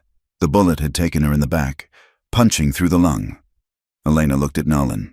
Her mouth opened, but only blood bubbled out. Her eyes went wide, then fixed on the stars. She was gone. "Leave her!" Ethan grabbed Nalin's arm. "We can't carry the dead." Nalin looked at the body. Then she looked at Taza, who was staring at the dead woman with no expression at all. They ran. They carried the wounded survivors who could still breathe. It was slow. It was costly. It was human. They did not stop until they reached the high crags, miles away. The next day, the response from the fort was brutal. A patrol of cavalry swept the area. They didn't care who was guilty. They burned a small rancheria of peaceful Papago Indians nearby, just because they were there. Mercer's men found Elena's body. They didn't bury her. They hung her from a mesquite tree at the crossroads with a sign, "Apache whore." Nalin saw it through the spyglass from the ridge. She lowered the glass. Her face was terrifying. It was not grief. It was a cold, black desire for annihilation. "I want them dead," she whispered. "All of them. I want to cut their throats while they sleep." Ethan put a hand on her shoulder. She felt like vibrating steel. "If you go down that road," Ethan said, his voice heavy with his own ghosts, "you never come back. I know. I'm still trying to walk back from it." She spun on him. "They killed her. They killed my family. They turned my brother into a ghost. What is your law doing, Ethan? Where is your justice?" "There is no justice here," Ethan said. "Only what we make. But if we become them, we lose." They took the survivors to a hidden camp deep in the Dragoon Mountains. It was a small band led by a war leader named Victorio, a man who was tired of running but too proud to surrender. The camp was hidden in a box canyon, guarded by sentries who watched the approach. When they rode in, the welcome was cold. Victorio looked at the survivors, at Taza, and then at Ethan. He walked up to Ethan's horse. He looked at the white face, the army coat. "You bring the death with you," Victorio said. "He is helping us," Nalin said, stepping between them. "He saved Taza. He is a scout," Victorio said, spitting on the ground. "I know his face. He led the Bluecoats to the Salt River. That was a long time ago," Ethan said. Victorio shook his head. "The soldiers follow you. If you stay, they will find us. We cannot fight the whole army. I have women. I have old ones." He pointed to the canyon entrance. "Go." Nalin turned to Victorio. "If he goes, I go." "No," Victorio said. "You are of the blood. The boy is of the blood. You stay. You heal. But the white man goes." Nalin looked at Ethan. Panic rose in her chest. Ethan looked at the camp. He saw the fear in the eyes of the people. He saw that his presence was a death sentence for them. "He is right," Ethan said. Nalin grabbed his coat. "No, we ride together." "Not here," Ethan said gently. "I draw the fire. Nalin, I have to lead them away from you." He reached into his saddlebag. He pulled out the copy of the ledger Nalin had stolen. "You stay. Heal Taza. Bring him back to himself." He handed her the canteen. "I am going to find a judge," Ethan said. "A real one. I heard Judge Holloway is riding circuit in Tucson. He hates Mercer." "It is a trap," Nalin said, tears welling in her eyes. "It is a chance," Ethan said. He swung up onto a fresh horse the Apache band had reluctantly traded him. He looked down at her. "I will come back," he said. He turned the horse and rode out, leaving his heart standing in the dust. The separation felt like a physical wound, a ripping of tissue. Naylin watched him go until he was a speck in the vastness. Then she turned to Taza. She sat down in the dirt and began to speak to him in their own language, trying to find the boy buried under the layers of trauma. Ethan rode for 3 days. He found Judge Holloway in a dusty back room of a saloon in a rail town, nursing a whiskey and a cough. The judge was an old man, his face like crumpled parchment, weary of a territory that seemed determined to kill itself. His clerk, a young man with ink-stained fingers, looked terrified when Ethan walked in. "I have a warrant for your arrest." "Cole," the judge wheezed. "I know," Ethan said. He slammed the ledger onto the table, but read this first. The judge opened the book. He read the names. He read the amounts. He looked at the signature of the deputy. "Mercer," the judge muttered. "That son of a bitch." He looked at Ethan. "This is proof of slavery. Federal crimes. Will you sign the warrants?" Ethan asked. The judge hesitated. He looked at his clerk. He looked at his whiskey. "If I sign these, I might not live to see the trial." "If you don't sign them," Ethan said, leaning on the table, "you are just another man on Mercer's payroll." The judge picked up his pen. His hand shook, but he signed. "It's fragile paper," the judge said, handing the warrants to Ethan. "It won't stop a bullet, but it's the law." Ethan took the papers. He rode back hard, pushing the horse to its limit. He was 10 miles from the Apache camp when he smelled it. Smoke. It was not the smell of a campfire. It was the thick, greasy smell of burning hide and flesh. Ethan reined in on a ridge. He looked toward the Dragoon Mountains. A column of black smoke was rising into the still air, marking the spot where he had left Nahlin. Mercer's deputy had not found them, but he had found where they had been. He had raided the area, burning the brush, poisoning the wells, scorching the earth to punish the absence of his prey. Ethan stared at the smoke. The legal papers in his pocket felt suddenly very light and very useless. He spurred his horse into a gallop, riding toward the fire. The smell of the burn reached Ethan Cole 2 miles before he saw the ground. It was not the scent of a campfire, nor the clean, sharp smell of a brush clearing. It was the heavy, greasy stench of destruction, charred hide, melted tallow, and the carbonized remains of shelter.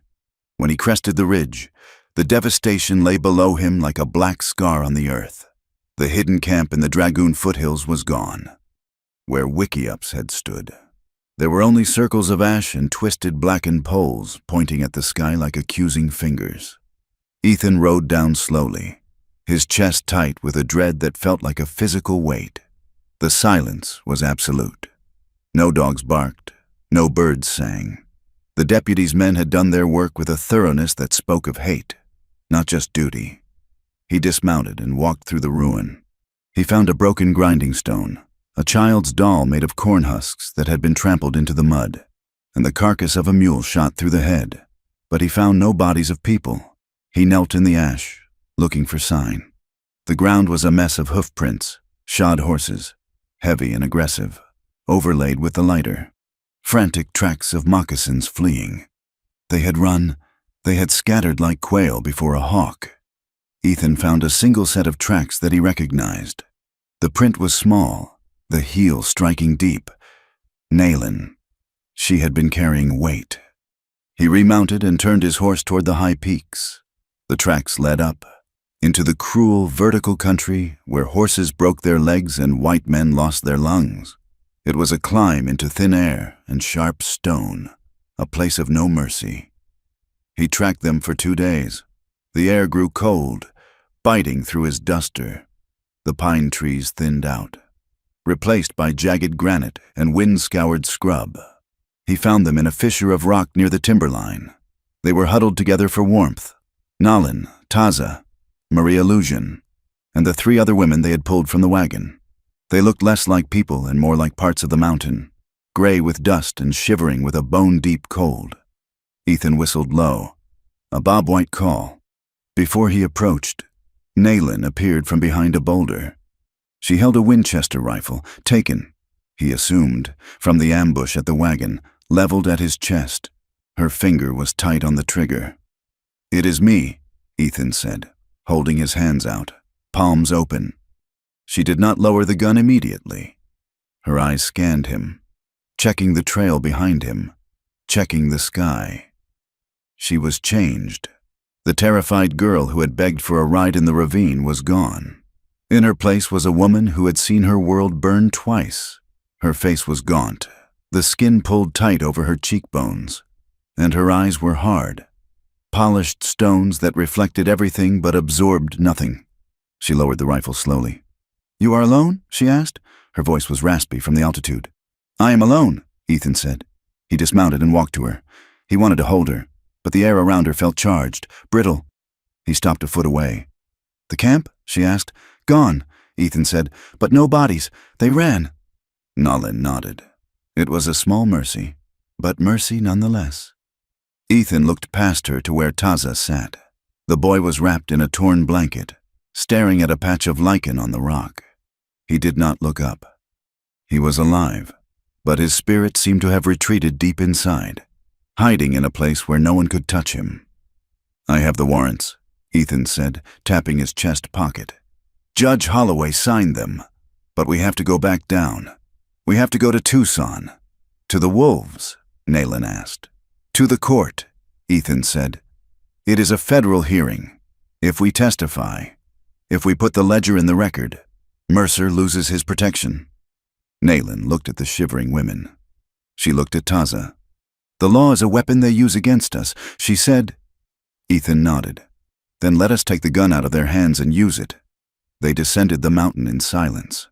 It took 3 days to reach the valley floor, and another 2 to reach the outskirts of Tucson. They moved like ghosts, avoiding the main roads, terrified that a patrol would spot them before they could reach the sanctuary of the federal marshal's custody. Taza refused to speak. He ate when food was put in his hand. He walked when he was told to walk. But on the second night, as they camped in a dry wash, he looked at Ethan across the fire. "Mercer," the boy whispered. Ethan looked up. It was the first word the boy had spoken in days. "Mercer," Taza said again. The name sounded like poison in his mouth. He came to the shed. He looked at my teeth. Ethan's hand tightened on his coffee cup. "We are going to make him pay."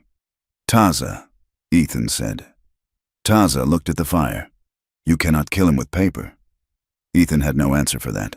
They entered Tucson under the guard of 2 deputies sent by the marshal, who had met them at the edge of the territory. The news of the renegade scout and the Apache girl had traveled fast. The streets went quiet as they rode in. It was not a respectful silence. It was the heavy, suffocating silence of a storm about to break. Men stopped on the boardwalks, their hands drifting to their belts. Women pulled their children behind their skirts. Someone spat as Naylin passed. "Whore," a voice shouted from a balcony. A woman in a bonnet made the sign of the cross, staring at Naylin as if she were a demon summoned from the pit. Naylin did not flinch. She rode with her back straight, looking dead ahead. She had prepared herself for this. She let their hatred wash over her like rain on oil. It touched her, but she would not let it soak in. They were housed in a secure wing of the territorial courthouse, a stone building that smelled of dust and old tobacco. They waited there for 2 days while the legal machinery ground into gear. The morning of the hearing, the courtroom was packed. The heat was stifling, a thick soup of sweat, wool suits, and tension. Every seat was taken. People stood along the back walls, craning their necks to see the spectacle. Ethan sat at the defense table, wearing a clean shirt the marshal had provided, though he still wore his worn trail boots. Naylin sat beside him, dressed in a simple calico dress Maria had found. She looked small in the chair, her feet barely touching the floor. Then the doors opened, and Silas Mercer entered. He was a contrast in every way. He wore a tailored gray suit, a silk vest, and polished boots that shone in the shaft of sunlight falling from the high windows. He was smiling. He shook hands with the town councilman in the front row. He nodded to the shopkeepers. He looked like civilization itself, prosperous, confident, and untouchable. Behind him walked the sheriff, looking uncomfortable in a stiff collar, and Deputy Frank Miller. Miller caught Nalen's eye. He smirked, a slow, greasy curling of his lip that said, "You are just a thing that has returned to its owner." The judge pounded his gavel. "Order!" The hearing began. It was a fight from the first moment. Mercer's lawyer, a sharp-faced man from the East, painted a picture of chaos. He claimed Ethan was a drunkard, a man broken by the war who had kidnapped a young woman and hallucinated a conspiracy. The sheriff took the stand. He testified with practiced ease. "We have no records of missing children," the sheriff said, looking earnestly at the judge. "Mr. Mercer runs a clean operation. He takes in orphans. Yes, he gives them work. He gives them a future." "Lies," Ethan whispered, his fists clenching under the table. Then it was Ethan's turn. He walked to the stand. He did not sit. He stood, his hands gripping the railing. "State your name and history." The lawyer said, "Ethan Cole." He said, "Formerly Sergeant Cole, 3rd Cavalry. You were a scout?" "I was." "And you left the service?" "Why?" Ethan looked at Nalen. He looked at the room full of people who hated him. He knew that to make them believe the truth about Mercer, he had to give them the truth about himself. He had to bleed for them. "I left because I could not wash the blood off," Ethan said. His voice carried to the back of the room. "I guided soldiers to the Salt River," Ethan continued. "I told them it was a raiding party. It was a winter camp. Women, old men," the room murmured. "I watched them die." Ethan said, "I did nothing. I was a coward who followed orders." The judge leaned forward. The admission hung in the air, heavy and ugly. "I am not a good man," Ethan said, "but I know what slavery looks like, and I know what I saw in that shed." He reached into his jacket and pulled out the ledger. "This is the sheriff's book," Ethan said. Mercer's lawyer jumped up. "Objection! Stolen property! Evidence!" Ethan shouted back. He opened the book. He read the names. He read the dates. He read the prices paid for human beings. The room shifted. The smug confidence on Mercer's face faltered for a fraction of a second. Then Taza was called. The boy walked to the chair. He looked tiny. The bailiff had to help him up. "Tell the court what happened," the judge said gently. Taza looked at Mercer. He checked my teeth. Taza said, his voice was high, clear, and cutting. He said I was a biter. He told the man to put me in the smelter because I would not work the sorting belt. He put chains on my ankle. Taza said. He pulled up his pant leg. The scars from the irons were fresh, angry red lines against his brown skin. There were others. Taza said, "Sarah, little bird." They took them away at night. The crowd reacted. Some gasped. Some muttered in denial. It can't be true, not Mercer. But others looked at the scars and felt the uncomfortable prickle of truth. Mercer's lawyer stood up. He knew he was losing the room. He needed to destroy the credibility of the witnesses. He turned his eyes to Nalen. "Call the woman," he said. Nalen took the stand. She sat straight, her hands folded in her lap. "You claim this man, Mr. Cole, rescued you," the lawyer said, pacing in front of her. "But isn't it true that you were traveling alone with him for weeks, sleeping in the same blanket?" "We survived," Nalen said. "Isn't it true," the lawyer pressed, his voice dripping with insinuation, "that you offered yourself to him, that you used your feminine wiles to bewitch a lonely, broken man into attacking a respected businessman?" He turned to the crowd. "She is a seductress, a savage who twisted this man's mind." Mercer nodded from his table, looking sorrowful, as if he were the victim of a great manipulation. Nalen stood up. She did not shout. She spoke with a clarity that silenced the room. "I offered myself," she said. The crowd gasped. The lawyer smiled triumphantly. "I begged him." Nalen said, "I told him, take me on your horse, and I will give you something no woman can give you." She looked at the women in the audience. "I said those words because I have learned that in your world. That is the only value a woman like me has.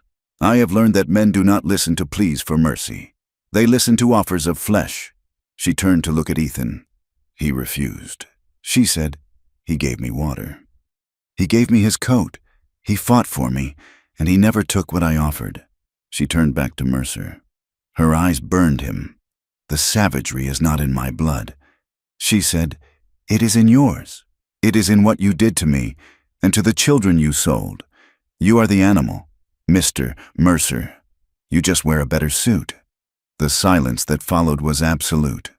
The lawyer stood with his mouth open. The shame of her words landed on the crowd like a physical weight. She had turned her humiliation into an indictment of their entire society. The judge cleared his throat. He looked at the ledger. He looked at Taza's scars. He picked up his pen. "I am issuing federal warrants," the judge said, his voice shaking slightly, "for the arrest of the foreman of the Copper Queen mine and for Deputy Frank Miller, for suspicion of trafficking." Panic rippled through Mercer's table. The deputy, Miller, stood up, his hand going to his gun, but the marshal stepped forward. Miller backed down, snarling, and slipped out the side door before he could be detained.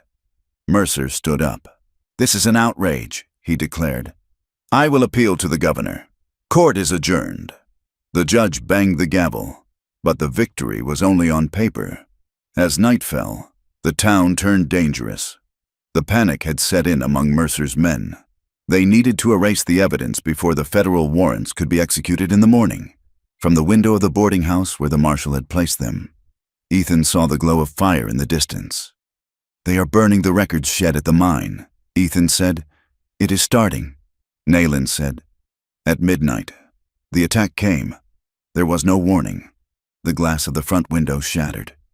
Gunfire erupted from the street, raking the front of the boarding house. "Get down!" Ethan shouted. He flipped the table, shoving Taza and the women behind it. He drew his revolver and returned fire through the broken window. The marshal's deputies were overwhelmed. One went down with a bullet in his shoulder. The back door kicked open. Hired gunmen poured in, their faces covered with bandanas. It was not a battle. It was an assassination attempt. Ethan fired, dropped a man, cocked the hammer, fired again. Nayland was beside him, using the Winchester she had kept. She fired with cold precision, levering the action as fast as she could. It was messy. Terrified survival. Smoke filled the room. The screams of the women mixed with the roar of the guns. In the chaos, a figure lunged from the shadows of the hallway. It was Frank Miller. He didn't go for Ethan. He went for the leverage. He grabbed Taza by the hair. The boy screamed. Miller dragged him backward, jamming a pistol against the boy's temple. "Stop!" Miller roared. "Drop the guns or I paint the wall with him." The shooting stopped. The silence rang in their ears. Ethan froze. Nayland lowered her rifle, her breath hitching in her chest. Miller grinned. His face was streaked with soot and sweat. "You throw them down," he said. "Now!" Nayland looked at Taza's terrified eyes. She looked at Miller. Old instincts flared, the instinct to surrender, to trade herself for the life of the boy. She stepped forward, opening her hands. "I will go with you," she said. "Let him go." "No!" Ethan shouted. He stepped in front of her. He looked at Nayland. "Not like that," he said. "Not ever again. We don't trade lives." He looked at Miller. "You take him out that door, Frank, and you are a dead man walking. There is nowhere to run." Miller laughed. "I got the water rights. Coal. I got the land. Mercer promised me the valley. I ain't running. I'm negotiating." Miller backed out of the door, dragging Taza with him. He vanished into the night. Ethan and Nayland did not wait. They went out the window, ignoring the shouts of the marshal. They tracked him.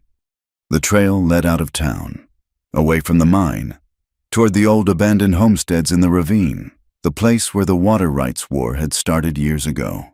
The moon was a blade in the sky, sharp and white. The wind howled through the dry grass. They found them at a tumble-down shack at the edge of the precipice. Miller was inside, using the walls for cover. Taza was tied to a chair in the center of the room, visible through the open door. Ethan and Nayland crouched in the high grass 20 yards away. "He wants us to come in," Ethan whispered. "It's a kill box."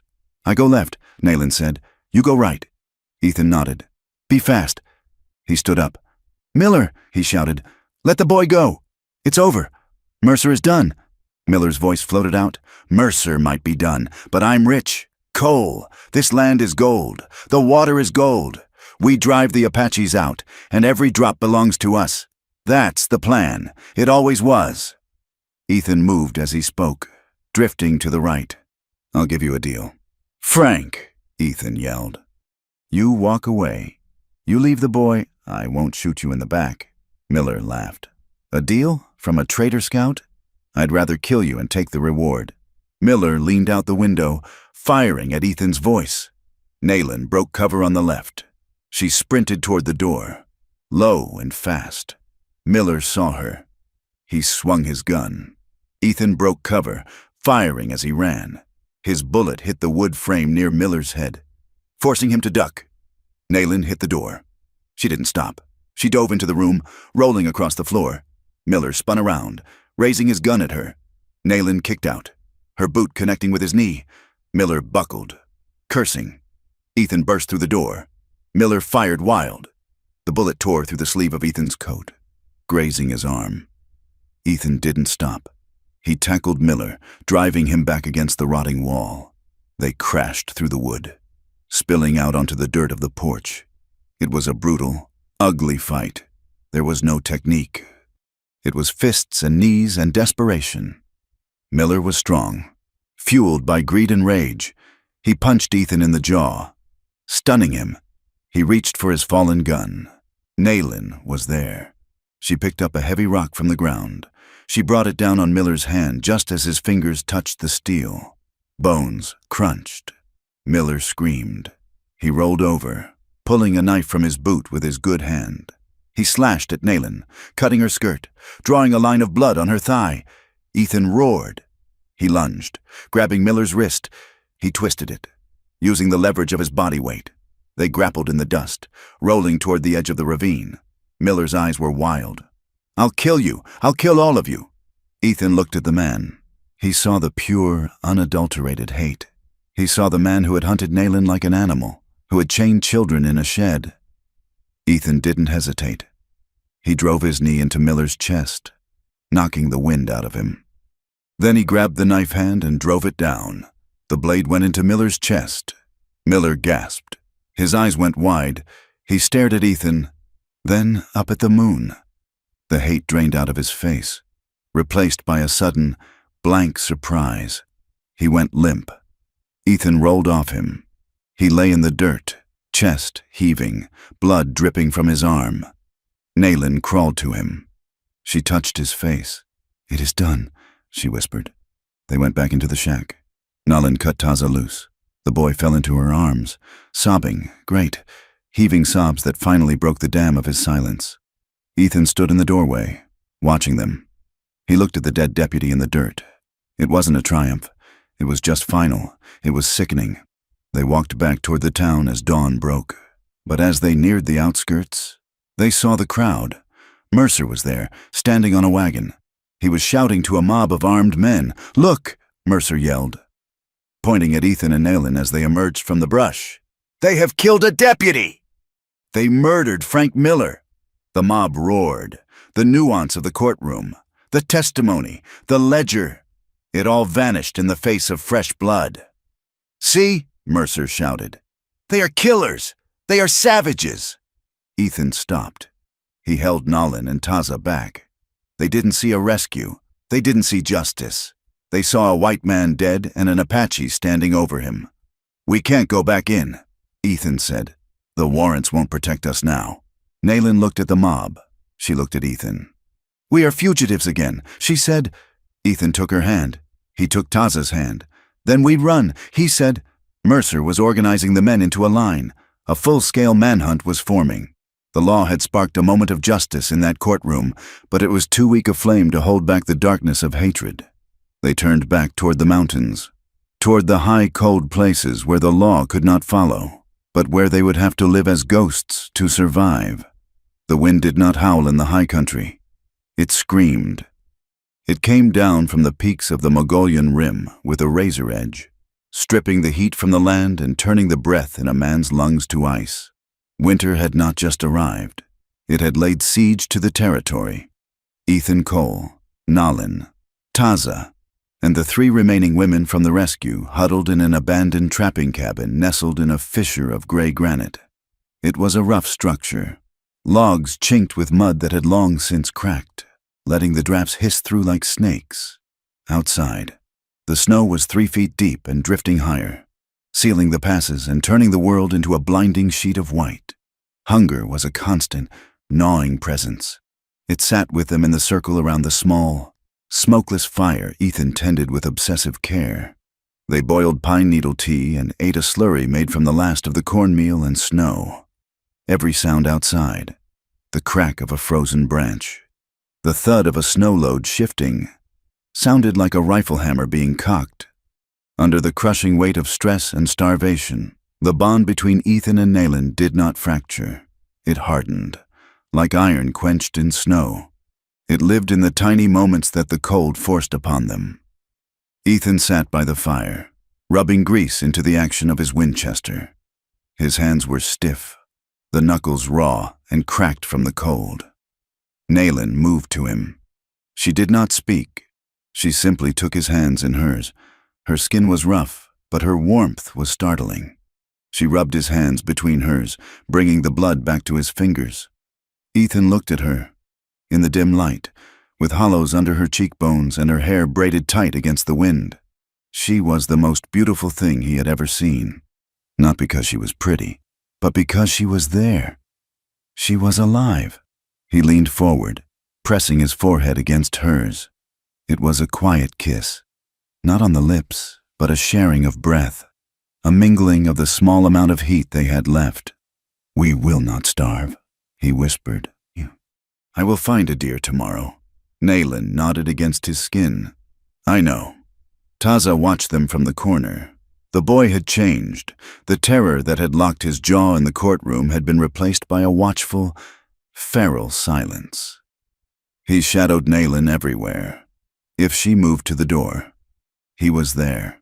If she slept, he curled up against her back. He was learning to trust that he would not be taken again. But his eyes remained old, scanning the shadows for the monsters he knew were real. A week later, a traveler struggled up the trail, a cousin of Maria Lujan, riding a mule that was chest-deep in powder. He brought news wrapped in a leather packet.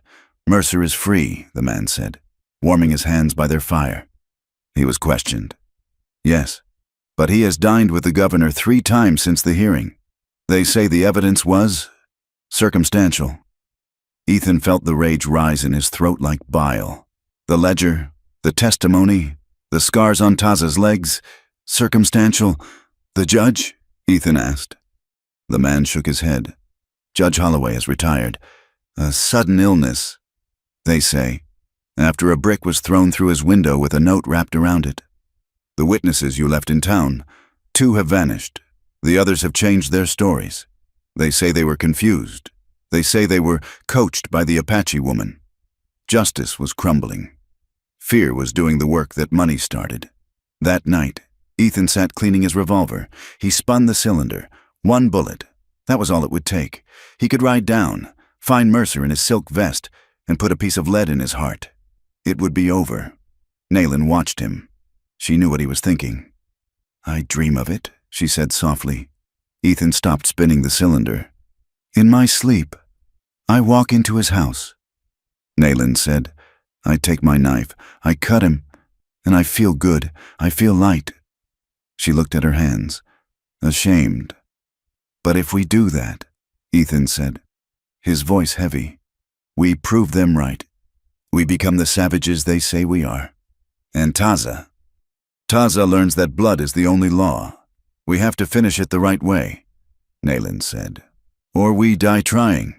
The traveler had mentioned a federal marshal passing through the rail hub of Wilcox, 40 miles south, a man named Marshal Earp, known to be stubborn and deaf to local politics.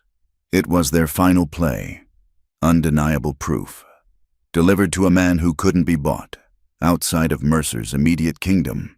They left the cabin 2 days later. The journey was a descent into hell. The blizzard caught them on the ridge, a whiteout that erased the sky and the earth. They tied themselves together with rope, Ethan in the lead, breaking trail, Nalin behind him, then Taza and the women. They moved blindly, heads down, eyelashes freezing shut. The wind whipped ice crystals against their skin until their faces were raw. At night, the wolves trailed them. Ethan could see their eyes reflecting the moonlight, green sparks in the darkness. They were patient hunters, waiting for a stumble, a weakness. They were no different from the men Mercer had hired. On the third day, they reached the lower foothills. The snow thinned to slush and mud. They encountered a small wagon train heading west. 3 families with oxen that looked as gaunt as the refugees. Ethan rode forward, his hands raised. "We have women and a child," he called out. "We have no food. Can you trade? I have silver." The wagon master, a bearded man with a shotgun across his lap, looked at Ethan. He looked at the huddled figures behind him. His eyes landed on Nalin, on her buckskins, on Taza's dark face. "We don't trade with Indians," the man said, "spitting into the mud, or with the white trash that runs with them. Keep moving." Ethan felt the heat of violence flare in his chest. He had silver. He wasn't begging.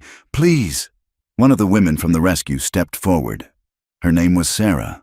"We are starving. Get back." The wagon master cocked the hammer of his shotgun. "I said keep moving before I bury the lot of you." Prejudice was not an abstract concept. It was a wall that cost lives. Ethan backed away, his hand hovering near his gun. But he saw the fear in the wagon master's eyes. A shooting war here would help no one. They walked past the wagons, heads bowed against the hate. Half a mile down the trail, Ethan heard a whistle. He turned. An older woman from the last wagon was standing by a rock. She looked back at the wagon train to ensure she wasn't seen. She pointed to the ground behind a mesquite bush, then hurried away. Ethan went to the bush. Wrapped in a piece of oilcloth were 2 loaves of stale bread and a wool blanket. It was a crumb of humanity, a glimmer of hope breaking through the fear. They reached the rail hub of Wilcox as the sun was setting on the 4th day. The town was a sprawl of cattle pens and loading docks, the air thick with the smell of coal smoke and dung. The federal marshal was at the telegraph office. He was a tall man with a mustache that hid his mouth and eyes that missed nothing. He listened to Ethan's story. He looked at the ledger. He looked at Taza.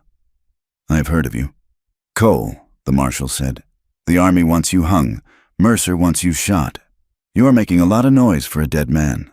"I am not dead yet," Ethan said. "And neither are these witnesses." The marshal tapped the ledger. "This book, if it's real, it ties Mercer to a federal crime ring. Slavery, kidnapping. I can move on this, but I need to secure the mine records before they burn the rest. And I need these people alive to testify in a federal court, not a territorial one." "We will keep them alive," Nalin said. Gunfire interrupted them. It erupted near the river crossing at the edge of town, where the women were washing the dust from their faces while Ethan spoke to the marshal. Mercer's men, they had been watching the town. They struck first. Ethan ran toward the sound, the marshal on his heels. The scene was chaos. Horses were screaming. Bullets chipped stone from the riverbank. Nalin was behind a fallen log, firing her Winchester. Taza was flat on the ground, covering his head.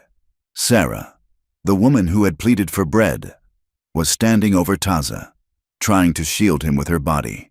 "Get down!" Ethan roared. A shot rang out, a sharp, flat crack from a high-powered rifle. Sarah jerked. A red bloom appeared on her chest. She crumpled, falling across Taza. "No!" Nalin screamed. Ethan reached them. He dragged Taza out from under the body. He grabbed Nalin, pulling her down as bullets chewed up the wood of the log. Sarah was dead. She had survived the shed, the chains, the mountain, and the blizzard, only to die in the mud of a riverbank because she refused to move. The marshal's deputies arrived, pouring fire into the brush. Mercer's men, realizing they had lost the element of surprise, fell back, disappearing into the twilight. Nalin stared at Sarah's body. She began to shake. It was a silent, terrifying vibration. She looked at Ethan, her eyes wide with a grief that threatened to shatter her mind. Ethan pulled her into his arms. He held her head against his chest, muffling the sound of her sobs. He did not tell her it would be okay. He did not lie. He held her, absorbing the pain, letting his own heart break along with hers. Love did not cancel the pain. It just meant she didn't have to carry it alone. "We have to finish this," Ethan whispered into her hair. "For Sarah. For all of them." The marshal looked at the dead woman. His face hardened. "I am arresting Silas Mercer," the marshal said. "Tonight." They moved on the mine office an hour later. The marshal had gathered 10 men. Ethan and Nolan walked with them, not as prisoners, but as the tip of the spear. The mine office was a fortress of brick and iron at the head of the main shaft. Mercer was inside. He had not run. His arrogance anchored him. He had barricaded the doors with hired guns. "Come out, Mercer!" the marshal shouted. "By order of the United States government." A window opened. Mercer appeared. He looked pale, but he was still smiling that practiced, shark-like smile. "Marshal," Mercer called out, "you are making a mistake. These people are fugitives. That man is a deserter and a murderer. I have the ledger." "Mercer," the marshal yelled, "I have the boy." Mercer's eyes flicked to Ethan. "Cole," Mercer shouted, "listen to me. You are a practical man. I can make this go away. All of it. The bounty, the army charges. I can give you a fresh start. California, gold, anything you want." Ethan stepped into the light. He stood in the middle of the dusty street. "What is the price?" Ethan asked. Mercer pointed a finger at Nayland. "Give me the girl," Mercer said. "Tell the marshal she lied. Tell him she forced you to write that ledger. You walk away free. Cole, you live."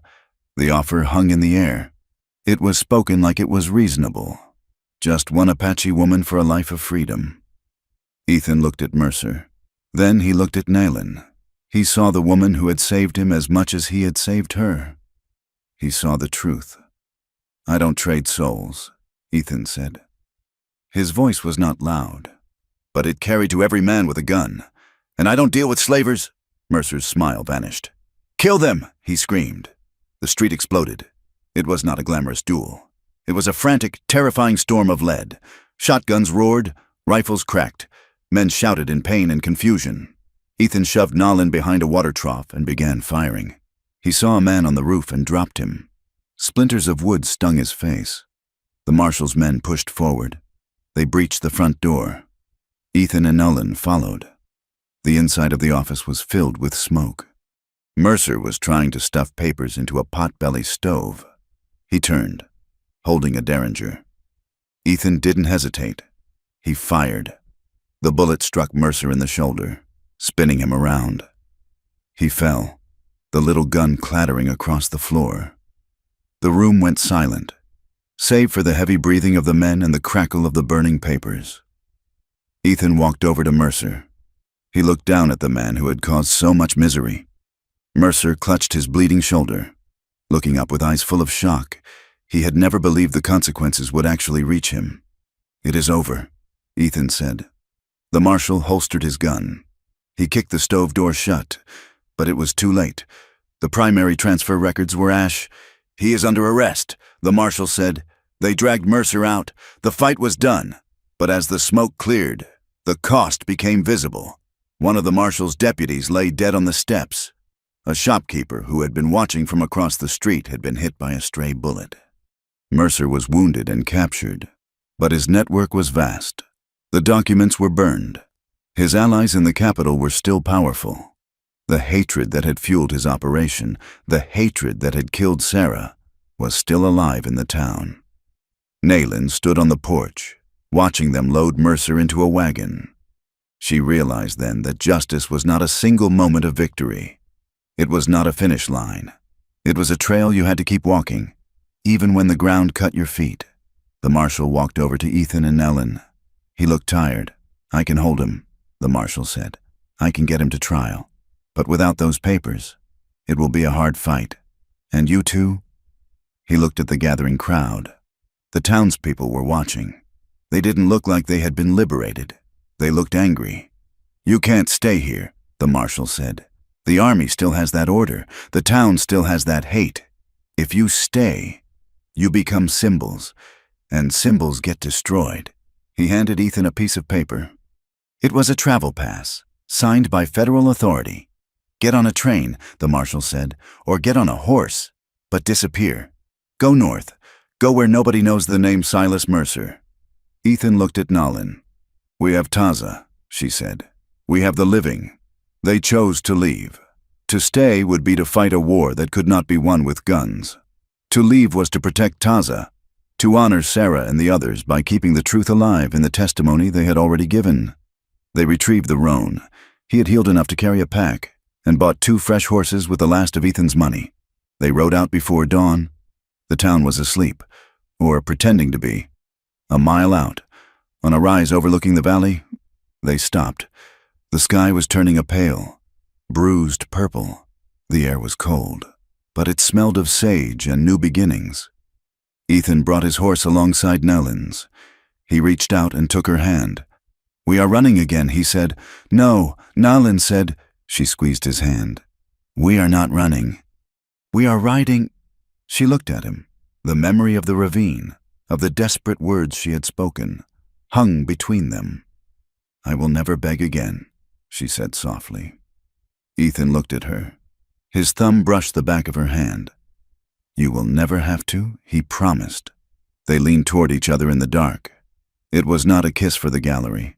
It was a clinging, a desperate confirmation that they were real, that they were together, and that the world had not broken them. Come, Ethan said. He turned his horse north. Nalin whistled to Taza, who was riding a pony beside them. They rode out at dawn across the harsh, bright landscape. They were free for now. They were hunted still. Their future was as uncertain as the wind. But they rode toward it together, carrying a love that had survived everything the world had tried to make of them. Author's note. Thank you for riding along with Ethan and Nalin on this journey through the dust and shadows of the American West. It has been a privilege to share this story of survival, justice, and a love that refused to be broken. I would love to hear from you. Please leave a comment below telling me where you are listening or reading from. I am always amazed to see how far these stories travel. If you enjoyed this tale, please consider subscribing to From Wild West. There are many more stories to tell, many more trails to ride, and I would be honored to have your company by the campfire. Share your thoughts in English. What did you think of the ending? Did justice find its way? Or is the West too wild for clean victories? Until next time, keep your powder dry.